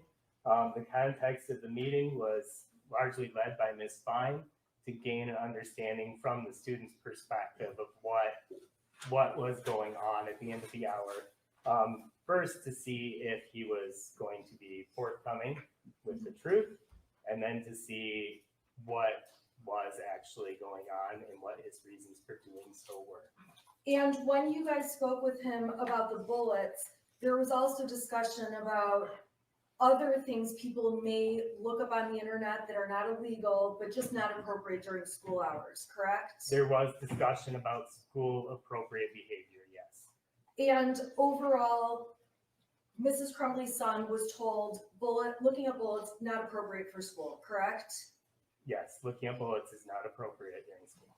And beyond that, there was no further disciplinary action taken by the school other than just a notification phone call, voicemail to Mrs. Crumbley. To my knowledge, but I would not be the one making the disciplinary decisions. As far as you know, though, that was the end of it. That was the end of my involvement in it. Okay. Now I'm going to turn to Exhibit 159. This was admitted when you testified, and this is an email that appears to be between Allison Karpinski, and this was sent to you by Ms. Karpinski. Do you recall this email? I do. Now, this email is dated on November 30th, 2021. Yes. Correct? And no, we agree, November 30th, 2021 is the day that ultimately becomes the shooting, the day of the shooting. Yes. And this email was sent at 8:05 a.m. by the teacher to you. Yes. And specifically mentions that Mrs. Crumbley's son was watching videos on his phone of a guy gunning down people, correct?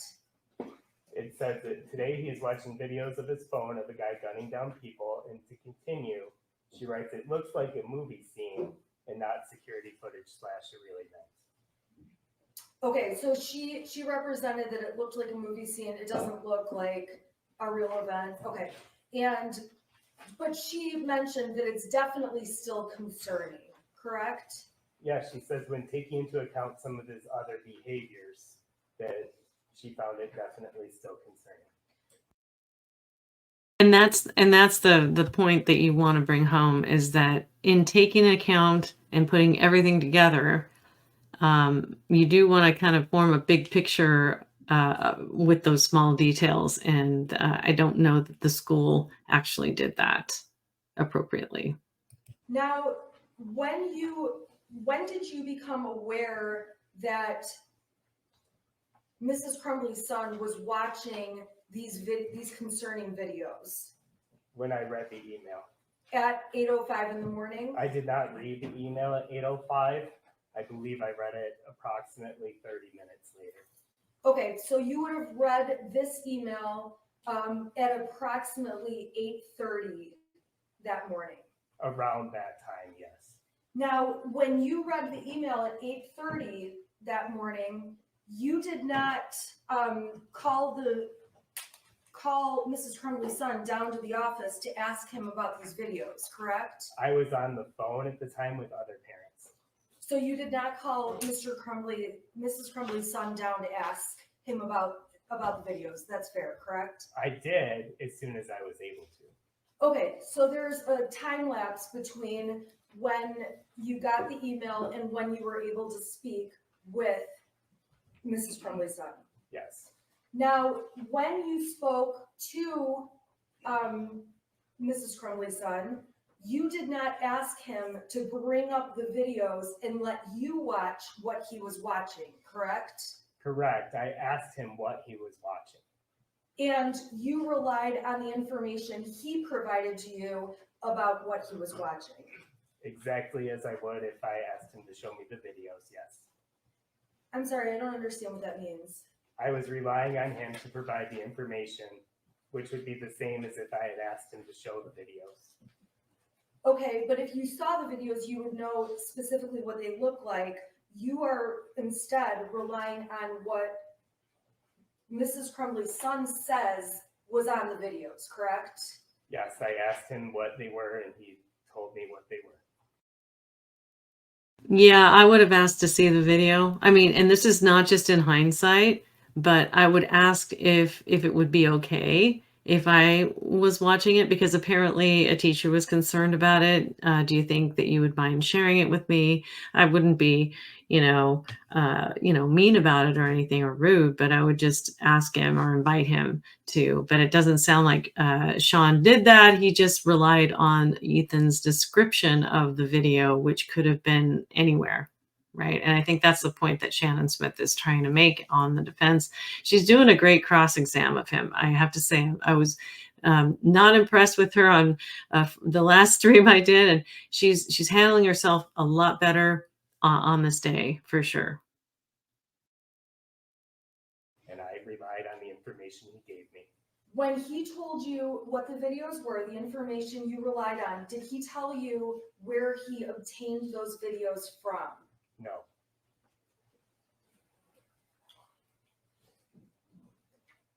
Do you have any idea, or did you ask how long he was looking at those videos for? I did not.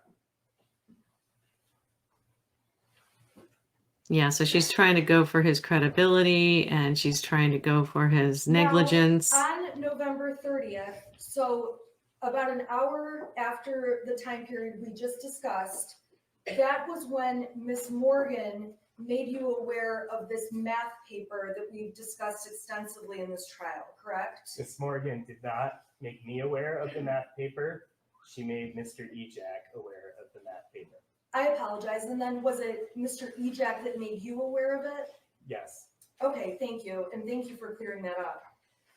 Now, your testimony, you testified about the math paperwork, your observations, your thoughts about it on a couple of occasions over the last couple of years. Is that a fair statement? Yes. And when you saw the original photograph or the original math paper, we can agree that there is a gun drawn on the math paper. Which one are you referring to as the original? I'm speaking about the one. Let me put it up on the screen. It would be, it's within Exhibit 160, and it's the prior to alterations, the math paper. Do you recall seeing this? There you Oh, go. thank you. Yes, I was sent this in an email approximately 30 minutes into our meeting. Okay, now when you saw, did you see the altered math test first, or did you see I called this the original. There's also one, because let's just be clear here. The shooter drew on a math paper, and what we see on the screen is that original drawing and writings. Is that correct? What you see here is the photograph taken by the math teacher. Of the original paper. As it was when she had it, yes. And then after she had it, the shooter wrote more on the paper, and we ended up with a second math paper that is essentially the original math paper plus some writings on it, correct? Well, it's doctored. Doctored. Okay, right. So I'm going to call this the original, and then I'm going to call the other one with the additional writing the altered version. Is that okay with you? Understood. Okay, for the purpose of questioning. Okay, now I'm going to open up the altered version as well, which was admitted as Exhibit 123. Okay, so it's fair to say that you are familiar both with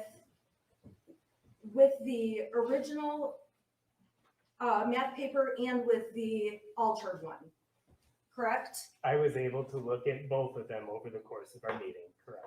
And when you look at both papers, it's very clear that Mrs. Crumbley's son drew a picture depicting a gun, correct? Yes, and the one especially that has no scribbles over it, I would not say that without context that it would be very clear on the altered one that that is a gun. Without context of the original. Okay, I agree with you. So you're saying that the first photo on the left of the screen, it's clearly a gun, but when he altered the drawing, he crossed it off so much you might not know that had been a gun drawn there. Correct. I just got to hand it to Detroit 2, Channel 2, for doing such awesome photography. And also for Shannon Smith, just to be able to bring up these two videos, or these two papers side by side so that you can see the comparison. This one here on the left is the original, and that's what the teacher took a picture of. And the one on the right is how he altered it and took into the counselor's office. Okay, when you saw the gun drawn on the sheet, seeing that gun, even just seeing the gun, that was not enough to make you believe that Mrs. Crumbley's son posed a risk to himself or other students, correct? I wasn't sure whether he posed a risk to himself. So that is why I called in the parents. Okay, I was concerned, and I wouldn't call in parents unless I was concerned. okay, so you called the parents in because you were concerned, but we can agree that seeing the drawings, just the drawings alone were not enough for you to conclude there is something dangerous to other people. When I take that in context, that is only a piece of the information I had. I also was looking at his demeanor throughout it. I also was asking questions to him, asking if he was a threat to himself or others, and taking his response of sadness, which is not a common threatening response. Okay, and in all fairness, and you've had lots of training on this, correct? I have had training on this. So you've been trained, you've been formally trained on how to assess this kind of information and how to deal with it, correct? Correct. And the number one way that I would be dealing with it would be to entrust the care to parents. To entrust the parents with the care of their child. Correct. Okay, so there Yeah. was talk at some point. Good answer. In the materials from this case about a step 1, step 2, step 3. Do you know what I'm talking about in terms of evaluating a suicide risk? I don't know what direct thing you're referring to. Okay, are there certain steps, if you do have concern, that you follow if a student is exhibiting what you called suicide ideation? Well, suicide ideation is very different than actively suicidal. Okay. So I wonder if what you're describing might be an active suicide checklist as opposed to what we do if we see suicidal ideation. Well, what do you do if you said in this case you were concerned about suicidal ideation, correct? Yes, So what do you do when it's a concern of suicidal ideation? I call the parents. Call the parents. Okay, and that's what you did obviously in this case. Yes. Okay, and one of the questions I do have for you, and I'm sorry though. I mean, if you have a person with suicidal ideation, you always want to have the questions of, do you have a plan? Do you have an intent? And do you have the means? And he should have known that as a school counselor to ask. I think he did say that he did ask him if he had the intention of doing anything. Is he going to be a threat to himself or others? But call the parents is the least he could do. I mean, if I were him, I would have probably expanded on that, because he said he's got a sad demeanor. There had been problems from back in May, bullet research, that same morning, the violent video, and then the math test. I would definitely ask him about plan, intent, and means to suicide or to cause harm to others. But that's just me. I'm a little bit overly, well, obviously got more hours in, and more years, but also, a little bit on the paranoid side when it comes to kids. I'm just going to page 72 from the civil deposition. Did you guys hear that? For you Or was I guys. muted? 72 of the civil deposition. Oh my Where I'm goodness. getting this question from.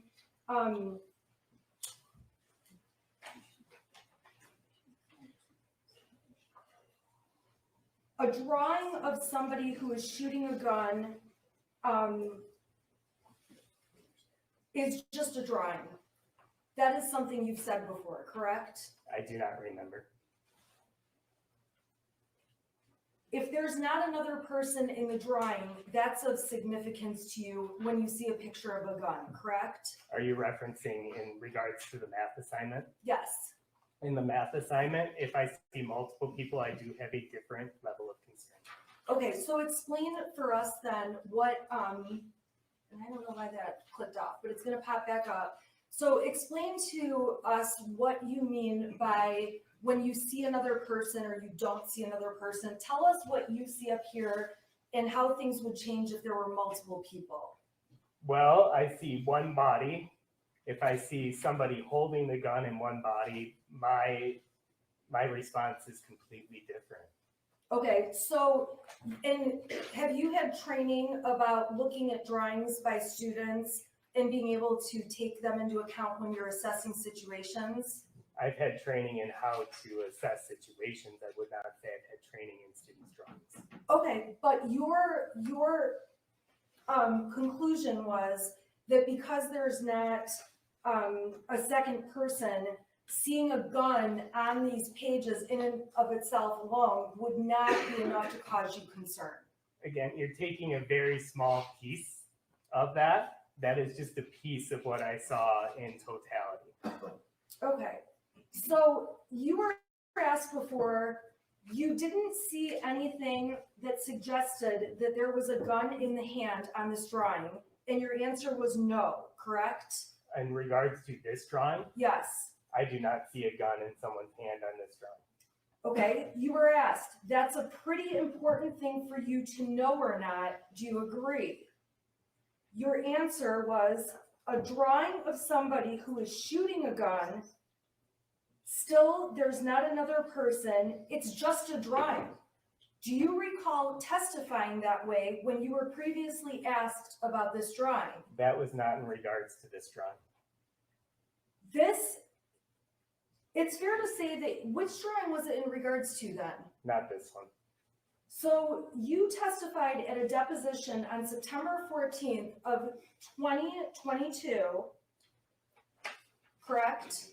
I believe that was the date, correct? And there are, the discussion prior to those questions was about the drawing in class that day, and the drawing being on the violent side. Do you recall that? In regards to the email from the teacher that we discussed earlier, yes. Okay, so at the end of the day, your prior testimony that seeing a drawing of a gun, that in and of itself, by itself, does not create enough of a concern that something more sinister is happening, correct? We are looking at a total picture and not just a piece of a picture. And you are trained to look at that total picture, correct? I took the approach to look at the total picture. In addition to looking at the total picture, and by picture, I'm saying the picture that was drawn, you also look at the picture in terms of the demeanor of the person you're speaking to, the way the person is presenting, the way the student is behaving, a number of factors, correct? I try to take in as much information as I can. And taking in as much information as you can is certainly something that you have learned to do through, in addition to your training, your experience, correct? Yes. This is not the first time that you're calling a student down to your office to talk to them about something that may be problematic, correct? Well, and that's why I was not the only one in the meeting, was I didn't want to take the approach of I was the only one making the call. I also had our person in charge of discipline with me. And so you are in the meeting, and when you're saying the person in charge of discipline, you're talking about Mr. Ejak, correct? Yes. And Mr. Ejak is going to testify, but your understanding is that Mr. Ejak has also had training on dealing with these kind of situations, correct? I do not know his total background. I would recommend, if you're interested, to watch testimony from Ejak. It was very good. Mr. Ejak will testify. It's perfect. I'll withdraw the question, Your Honor. Yeah, he can answer that, Mr. Ejak. Yeah, Mr. Ejak's testimony was really, really super good Now, too. when you I will not be asked, covering that though, because this is too much work. Actually, it's Mr. fun, but Crumbley's son about it's the long. videos he was watching, he indicated to you that he wanted to be a video game designer, correct? He did. And he actually had a detailed conversation with you about an opportunity that Oxford has for students to get training to become video game designers, correct? I showed him a program through Oakland Schools that could lead him into that area. Okay, so you and Mrs. Crumbley's son had a conversation about if he was interested in pursuing a video game designer career. The school system even has opportunities for him to further that interest. Yes. And in that conversation, when you were speaking to Mrs. Crumbley's son, you believed he had a genuine interest in this video game designing future. Yes, I did. If you believed that Mrs. Crumbley's son did not have a genuine interest in becoming a designer, or that he really was drawing pictures with a plan to hurt people, you would have certainly taken different actions, correct? If I believed that he was a threat to people, I would have taken different actions. Now, you testified about when the parents came in and this meeting that you had with them. You obviously recall that, correct? I do recall the meeting. Now, when you met with the parents, they were present for approximately 12 minutes out of the entire time you spent with Mrs. Crumbley's son. Yes. And you testified that you were with Mrs. Crumbley's son for approximately an hour and a half, correct? Correct. So it would have been an hour and a half, including those 12 minutes. Yes. Now, prior to that hour and a half spent with Mrs. Crumbley's son, you had never spent any kind of time really, aside from short conversations with Mrs. Crumbley's son, correct? Correct. And you also had never spent time with Mr. or Mrs. Crumbley talking to them about or handling matters regarding their son, correct? Correct. So when Mr. and Mrs. Crumbley arrived at the school and were communicating with you on this issue, these are not parents that you're seeing on a weekly or even monthly basis, correct? Correct. I imagine at the school there are other situations where you have students that are essentially frequent flyers down to your office, correct? I do know some students more than others.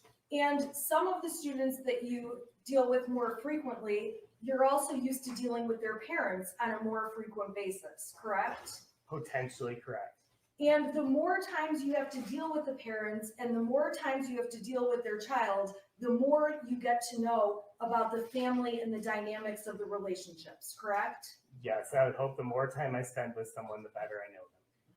So when you are talking about how the Crumbleys greeted their son or did not hug their son, it's fair to say that you are not aware, you've never really seen the Crumbleys greet their son on other occasions, correct? Correct. I'm not making a judgment on normal. I'm simply stating what happened. Okay, and that's completely fair. And I just want to confirm though, that in terms of when you're making the observation, there was no hug or certain kind of greeting.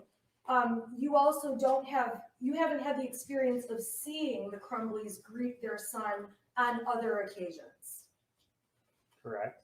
And it's also fair to say that when parents come into the office, parents all may have a different reaction about their child being down in the counselor's office or in the principal's office, correct? Well, first I would say those are two very different places, Okay, but no, you don't expect all parents to respond in the same way. you get parents who are angry at their child as they're walking in the door, right? Rarely. Some people are coming in and have more of an anxious look. They could. Some parents may come in and just seem like this is no big deal. Again, all parents could respond differently. Okay, so there's any number of responses, and in the end, and if your training says any different, let me know. There is no right answer about specifically how a parent should respond to going to a school counselor's office or going to a school principal's office. Yes, again, I stated I'm not making a judgment. I'm simply stating what happened. Thank you.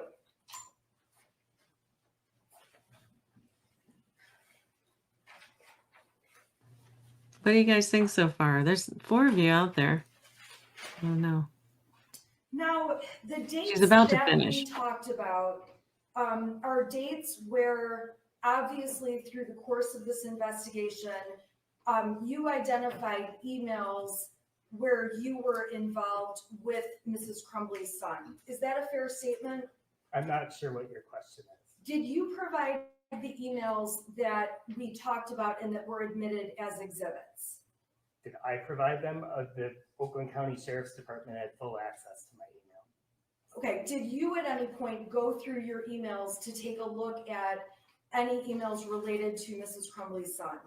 On the night of the shooting, I did with a police officer go through and search for anything I could think of from that day and print and hand them to him.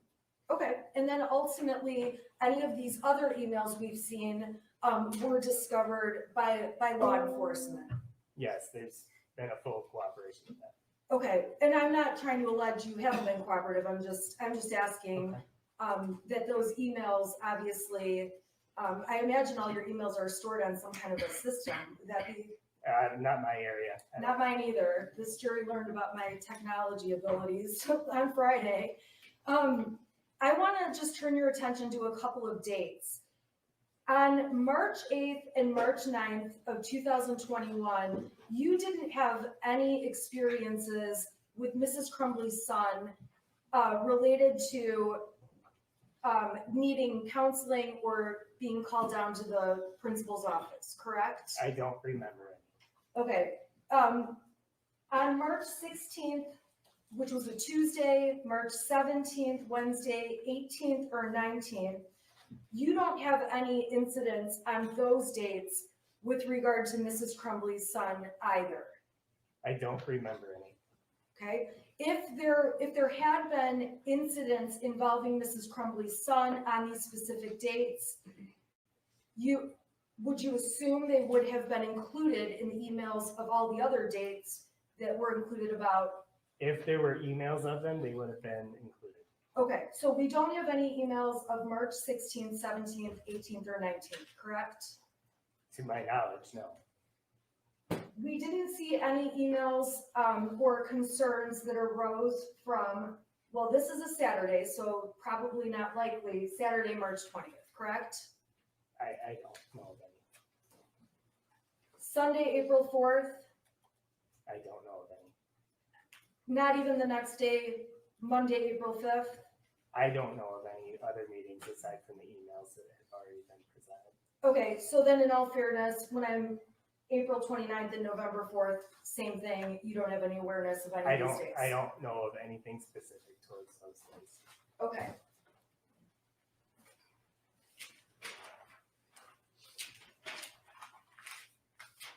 She's almost done. Now, you testified that it was your hope that Mr. and Mrs. Crumbley would take their son home and get him into a counselor that day, correct? Yes, When you had that hope, you gave them a list of counselors to suggest they call and noting which ones took various insurance programs, correct? yes, I provided a list of resources.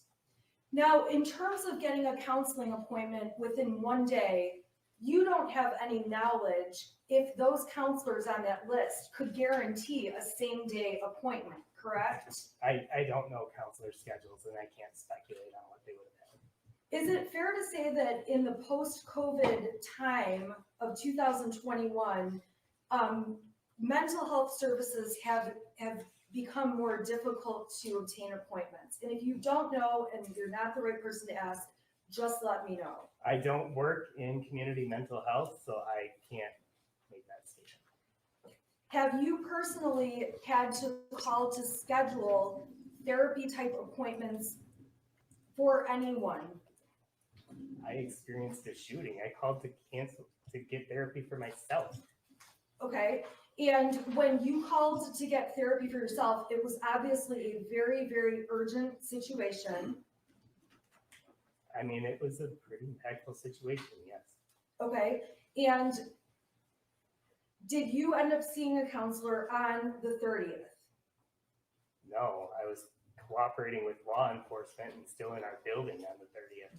Okay, so your appointment was sometime after the 30th, correct? It was after the 30th. And sometimes when you call to get a counseling appointment, it's not unusual to have to wait a couple of days or to schedule it, correct? I think we're getting a little hypothetical with this, and I can't speculate on what's usual or not for counselors in this area. That's fair enough. I appreciate that. What she's trying to insinuate is it's going to be hard for them to get him a same-day counseling appointment. But in fact, there was a mental health facility that was able to take him that day. It's fair to say that you and Mrs. Crumbley's son discussed whether he wanted to stay in school that day or go home prior to the arrival of Mr. and Mrs. Crumbley. Is that correct? That did come up, yes. And Mrs. Crumbley's son's position was, I want to stay in school, correct? Correct. COVID had been hard on him. He didn't like virtual learning. Was that your understanding? He did state those two things, yes. And there was discussion when the parents arrived that missing school is a source of anxiety for Mrs. Crumbley's son. Do you recall that? I do. So before Mr. and Mrs. Crumbley even got there, the option for Mrs. Crumbley's son to stay in school was on the table. Well, there is no option of staying in school. School is a requirement unless you meet certain standards in which it is no longer available to you. Okay, if a child gets sick at school, at Oxford High School, and vomits, okay, are they allowed to stay in school the rest of the day? I don't know. That's not something I deal with. Are you aware if a child has a temperature, if they are allowed to stay in school? And if you're not aware, let me know. If they are allowed to stay in school, Yes. if we didn't, like, again, hypothetical, but not my area, I don't send students home. Okay. Are you aware if the school will tell parents you need to take this child home if they are sick at school, physically sick? The only time I remember that being a discussion was during COVID. Okay, during COVID, were kids who were exposed to COVID allowed to be in school? No, because we were following rules and regulations outside of the school. So even if parents said, I want my child to be in school, he has COVID, but I want him to be there, that's not allowed, right? Judge, I have to object to relevance now. We're off the farm field. No, I think he said that that's not up to him. That's maybe, Correct. is that up to like the school nurse or some person? Like There is no school nurse. The COVID tracing was not through the school, that was through the county health department. All I'm asking is, there are times where if a child is sick, it's not an option for them to be present in school. When the county health department regulated that, yes. And you testified that if there had been a discipline issue as to Mrs. Crumbley's son, that may have been grounds to make him have to go home that day, correct? That could be the case depending on the discipline issue. And in terms of the discipline issue, I realize you're not the discipline person, but the school has the option, depending on what's correct, they could suspend a student, they could expel a student. There's processes over school discipline, correct? There is a process. I am not a part of that process. It's your testimony, though, that in this case, the school did not find a discipline issue with respect to Ethan, to Mrs. Crumbley's son. That is correct. There was nothing that was determined as a discipline issue. So it was not a discipline issue that he was looking up bullets on his cell phone during a class. I would not be the one making that determination. Okay, I got to stop here because that goes to the testimony of Nick Ejak, and yeah, he actually attested that it was not a disciplinary issue; it was a mental health issue, and that is why Shawn had to make the determination and the requirements or the request to get mental health services. Preferably that day, but within the next 48 hours. And if it didn't happen in 48 hours, he was going to call CPS. And that's what she's going into territory that Shawn doesn't know about. Again, if you're into this case, listen to the testimony of Nick Ejak, who is the dean of students, who was in the room at the same time with Ethan, the parents, and Shawn Hopkins. In this case, that was not something he was disciplined for by the school. I already stated I was not a part of any potential disciplines. To my knowledge, no. Same thing with watching videos on a phone. The school did not make a discipline issue that would cause Mrs. Crumbley's son to go home for sitting and watching videos on his phone during class, correct? There was nothing that was determined to be a discipline issue.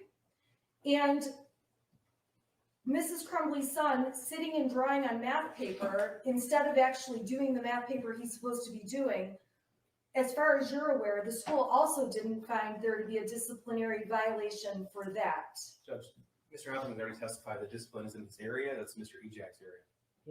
He doesn't make that determination, he said. I'll ask Mr. Ejak then when he testifies. Now, you did testify that one important thing was that you did not want Mrs. Crumbley's son to be alone after you thought he was so sad and experiencing so much sadness, correct? I did not feel that it was wise for a student with signs that could be suicidal ideation and things that I saw as suicidal ideation to be alone. Now, when you spoke to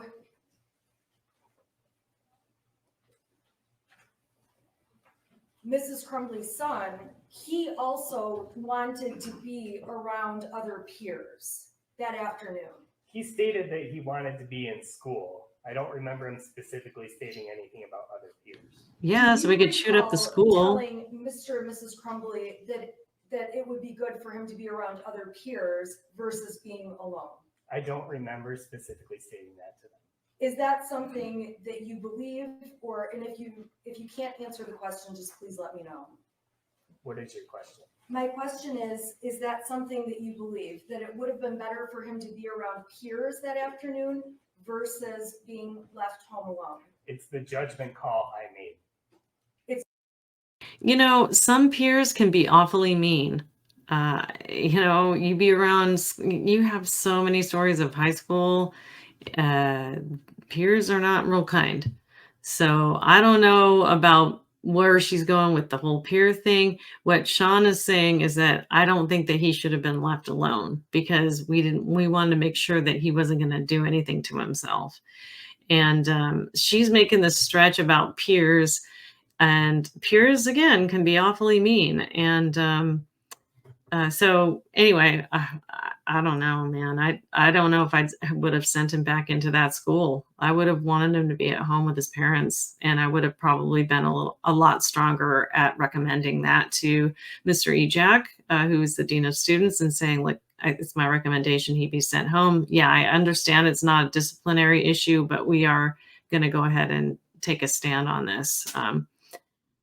Just because, and I don't know if I muted myself earlier when I was talking about the whole context of the stuff that the school knew. He was first falling asleep in class. He had some papers with some violent stuff in it. Two, Spanish teacher and English teacher were both talking about it. He had a couple of, things that happened in his personal life. His friend was gone. His grandma died. His dog died. He was researching bullets. He had just recently gotten a gun from his parents that was, a 9mm semi-automatic. He was watching violent videos that morning, and he had that math test. I just think in putting all the pieces together, he should have gone home and he should have gotten a mental health evaluation. I know that these school counselors have large caseloads and they can't pay quality attention to all of the students, which I believe is a systemic problem that probably needs to be addressed.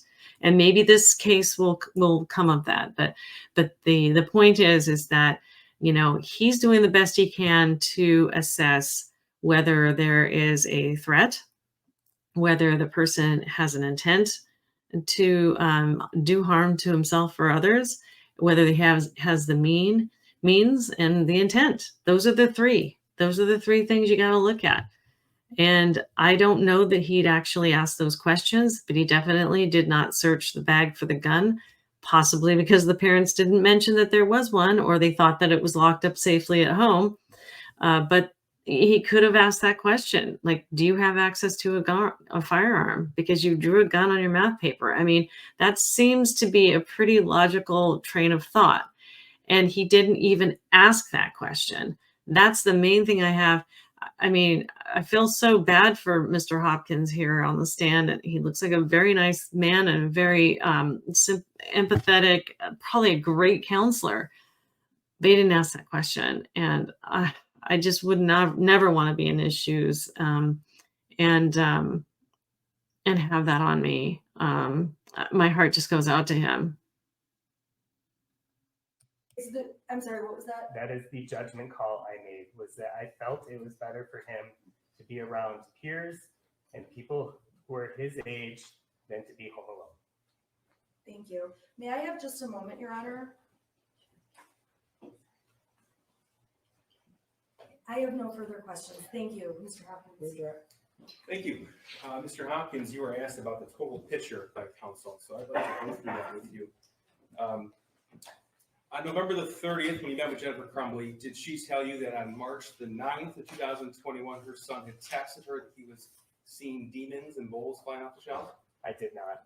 Okay, so did Jennifer Crumbley tell you that on March the 17th, her son had also texted her that he was hallucinating? No.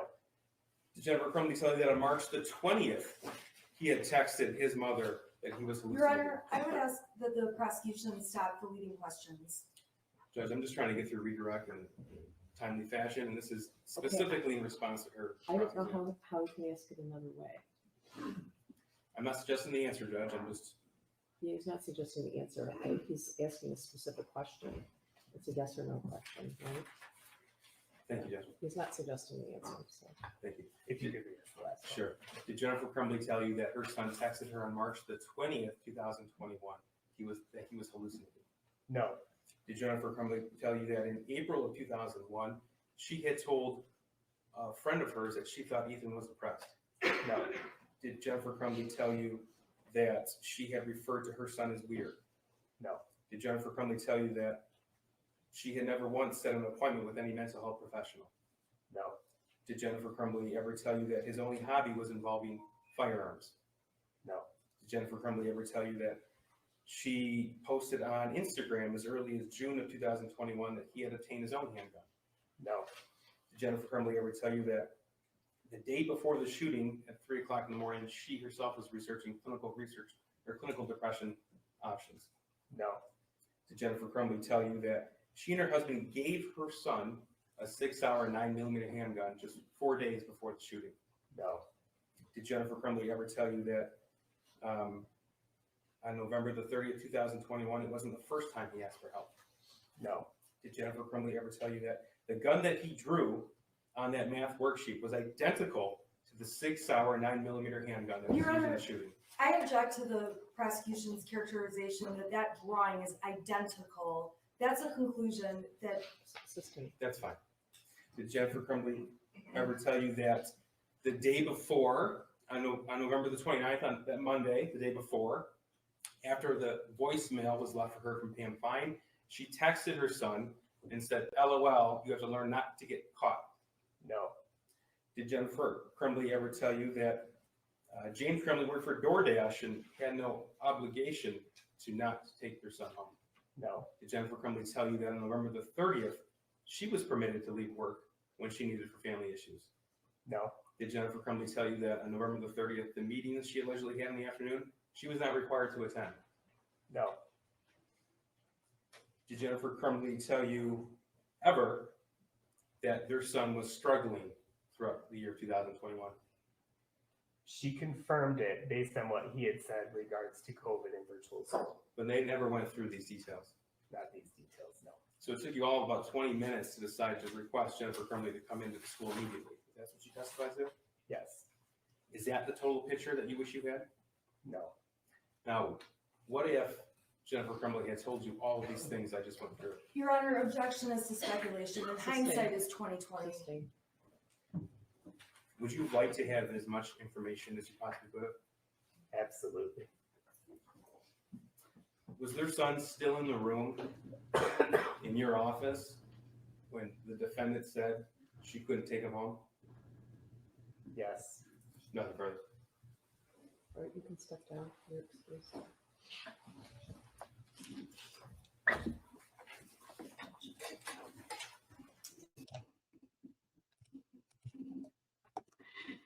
And so there we have it. And yeah, so I can't believe I got through that. And it's cool because I won't have to edit it because I did it live. Saves me a bunch of time and I get a really good Saturday tomorrow.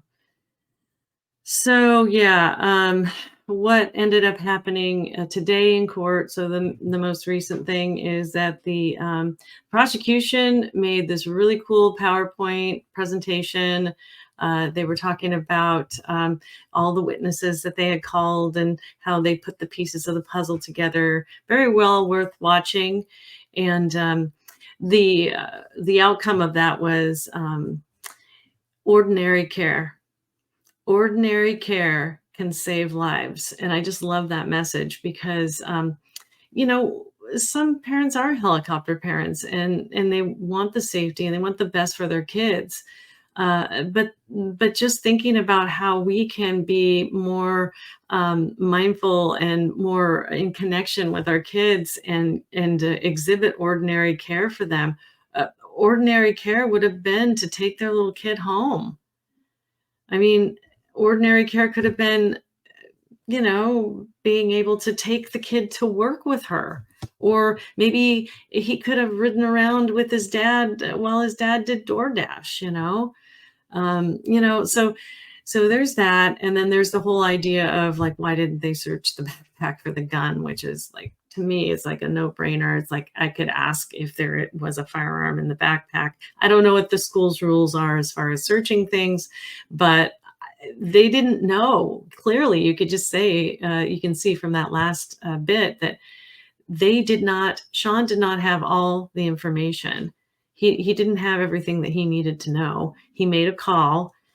He probably could have done some things differently. And I think that hopefully he's not kicking his own butt too bad about it, because I think he did the best that he could under the situation that he had. But he probably could have asked about a gun. Does he have access to firearms? Or at least Nick Ejak could. He's the disciplinary guy. And then the defense came back. So they closed today. The defense rested. The defense only had one witness, and that was Jennifer Crumbley. If you want to see a person without any real emotional reaction and just pretty much a robot on the stand, go for it. They rested, and that the defense's bottom line was, imagine if it were you. It could have been me, she said. It could have been me. My family's sometimes a mess, So she kind of made it about her, and it could have been me, and almost too much information about her own life. So they tied it up today. There were some interruptions, and when the prosecution tried to tie it up, the defense interrupted. And now the jury is in deliberations, and the instructions are going to be read up on Monday, 9 a.m. Eastern time, and then the jury will go back and deliberate. I've been watching some LawTube, and some LawTubers are saying some stuff like, I think that Jennifer Crumbley hung herself as far as her testimony. And I have to say I don't disagree, because she just did not show a whole lot of emotion, and the way that she answers some of the questions were just so heartless, especially at the end. So I thank you all for hanging out with me on Calm in the Chaos. I'm just going to check the chat to see if there is anything that I need to look at. Aw, Jeanette, you're such a faithful one. She's probably the only one watching. Is there evidence as to when he made the decision to shoot that day? No, he made the decision to shoot. In fact, there's a manifesto that he had made. He was planning it in his journal. And there's a whole big hullabaloo about the journal that came out this morning, about whether to admit it or not. And it was apparently a very disturbing journal. He had been planning this for months. And then he even planned to get his dad to get him the gun. He's been planning to shoot up the school for months. And so, it was very interesting. So no, but I guess this brings up the question. If you're a parent, do you look at your kid's phone? Do you look in his backpack? Do you look in his journal? I mean, you don't want to be a helicopter parent, but then you also want to know about what your kid's doing. And you don't want to, but I think that if the conversation could have at least happened, he was planning it. And apparently the judge, every time she says the journal, she would cringe. So they read a couple of little pieces, and they showed some pieces in today's testimony. If you want to look back at I would go on to Detroit too. They're the best. They have the best photographs and, sound and everything like that. Law and crime, they kind of suck. But anyway, going back to what Jeanette is asking is about that deciding before. No, he was planning it. And then the journal was found in the backpack in the bathroom, when the cops were clearing the scene and taking Ethan away to jail. So yeah, he at any given moment, he could have turned it all around, and he did not, so Ethan could have done it. But I do know this, is that if he had been taken home, he wouldn't have had the opportunity. Again, there's a manifesto that it was 20 minutes that he talked about why. And I find that very interesting. And it was made, you can only hear the audio version in court, but it was made the night before the shooting. And he basically, what he was saying is this world sucks and there's no point in being here. And and that he thought that what he was doing with the school was an act that he had to do to show the world that it was a messed up place to live. Anyway, it's about 20 minutes long, and it's very disturbing as well. But that came out in the Miller hearing about 5 months ago. I've been following this case ever since it happened. So I'm a little bit of a geek when it comes back down to it. So you ask me a question, I just like go on and off about it. So, but yeah, I mean, he did decide before seeing Shawn that today was the day. He had said it the night before. He had been planning it in his journal. So there's the long answer to Jeanette's question. He isn't a little kid. You know, 15 years old. I don't know. I call them kiddos. Not fully functioning or not fully formed brains yet. I mean, psychologically. He was tried as an adult, though. You're right, Jeanette. And he was kept in the adult jail, ironically enough, in the same jail as his parents. He's actually, I don't know if they've transferred him. He's pled guilty, by the way, if you don't know about that. Ethan Crumbley has pled guilty, and he declined to testify in this trial. He was going to take his Fifth Amendment rights. That his public defender actually told him to do that. This lady, the attorney that is representing Jennifer Crumbley, they paid thousands of dollars for her. They didn't pay anything for Ethan's attorney, and I think his attorney is doing a fabulous job telling him, like, take the fifth, don't say anything on the stand, refuse to be a witness. You just see me, right, Jeanette? Okay. Jeez. Yeah, I need to do more live streaming so I do it better. He isn't a little kid. Boo's been listening a bit. Thanks for hanging in there, Boo. Appreciate it. I know he planned it, but did he plan the date? Yeah, he did. He's the night before. Again, it goes back to that manifesto, which they declined to play in court because, you know, here's the problem is they don't want this trial for the parents to get confused or muddied with the actions of Ethan Crumbley, right? So they omitted that, but it's out there. You can go to, you just have to type in on YouTube, Miller hearing Ethan Crumbley plans to commit crime. And it was the night of the 30th, or sorry, the 29th, the day before the shooting. Okay, thanks, Jeanette. Yeah, he did plan the date. We'll see what happens on Monday. And I appreciate the people who have hung out with me thus far.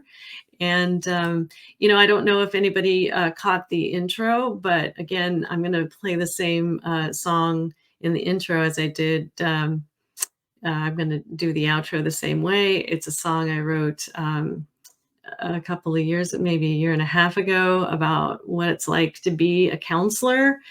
And if anybody's interested in hearing the words, I'll be happy to provide those to you.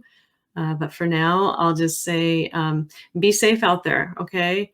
And tomorrow's not promised. Hug your children, all that other good stuff. And we'll see you around.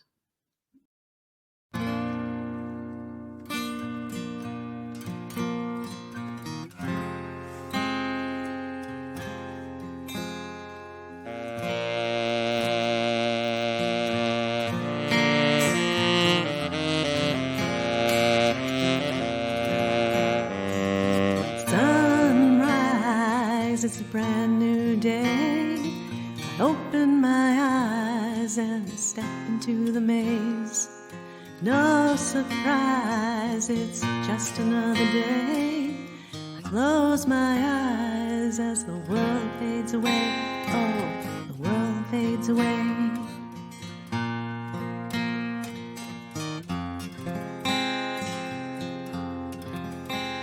You're gonna fly and soar above the waves. You're gonna sing like there's nothing in your way. You're gonna dream, yeah, as you soar above the waves. You're gonna see that there's nothing in your way. There will come a day when you will find your way. Just use your wings.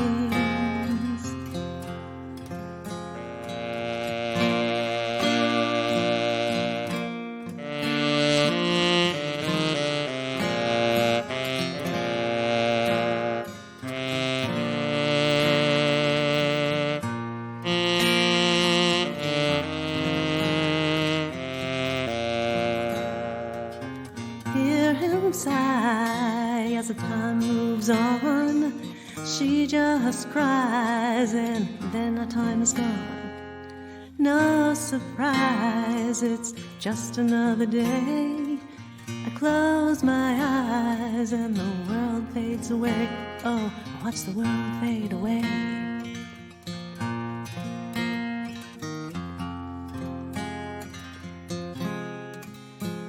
You're gonna fly and soar above the waves. You're gonna sing like there's nothing in your way. You're gonna dream, yeah, as you soar above the waves. You're gonna see that there's nothing in your way. There will come a day when you will find your way. Just use your wings.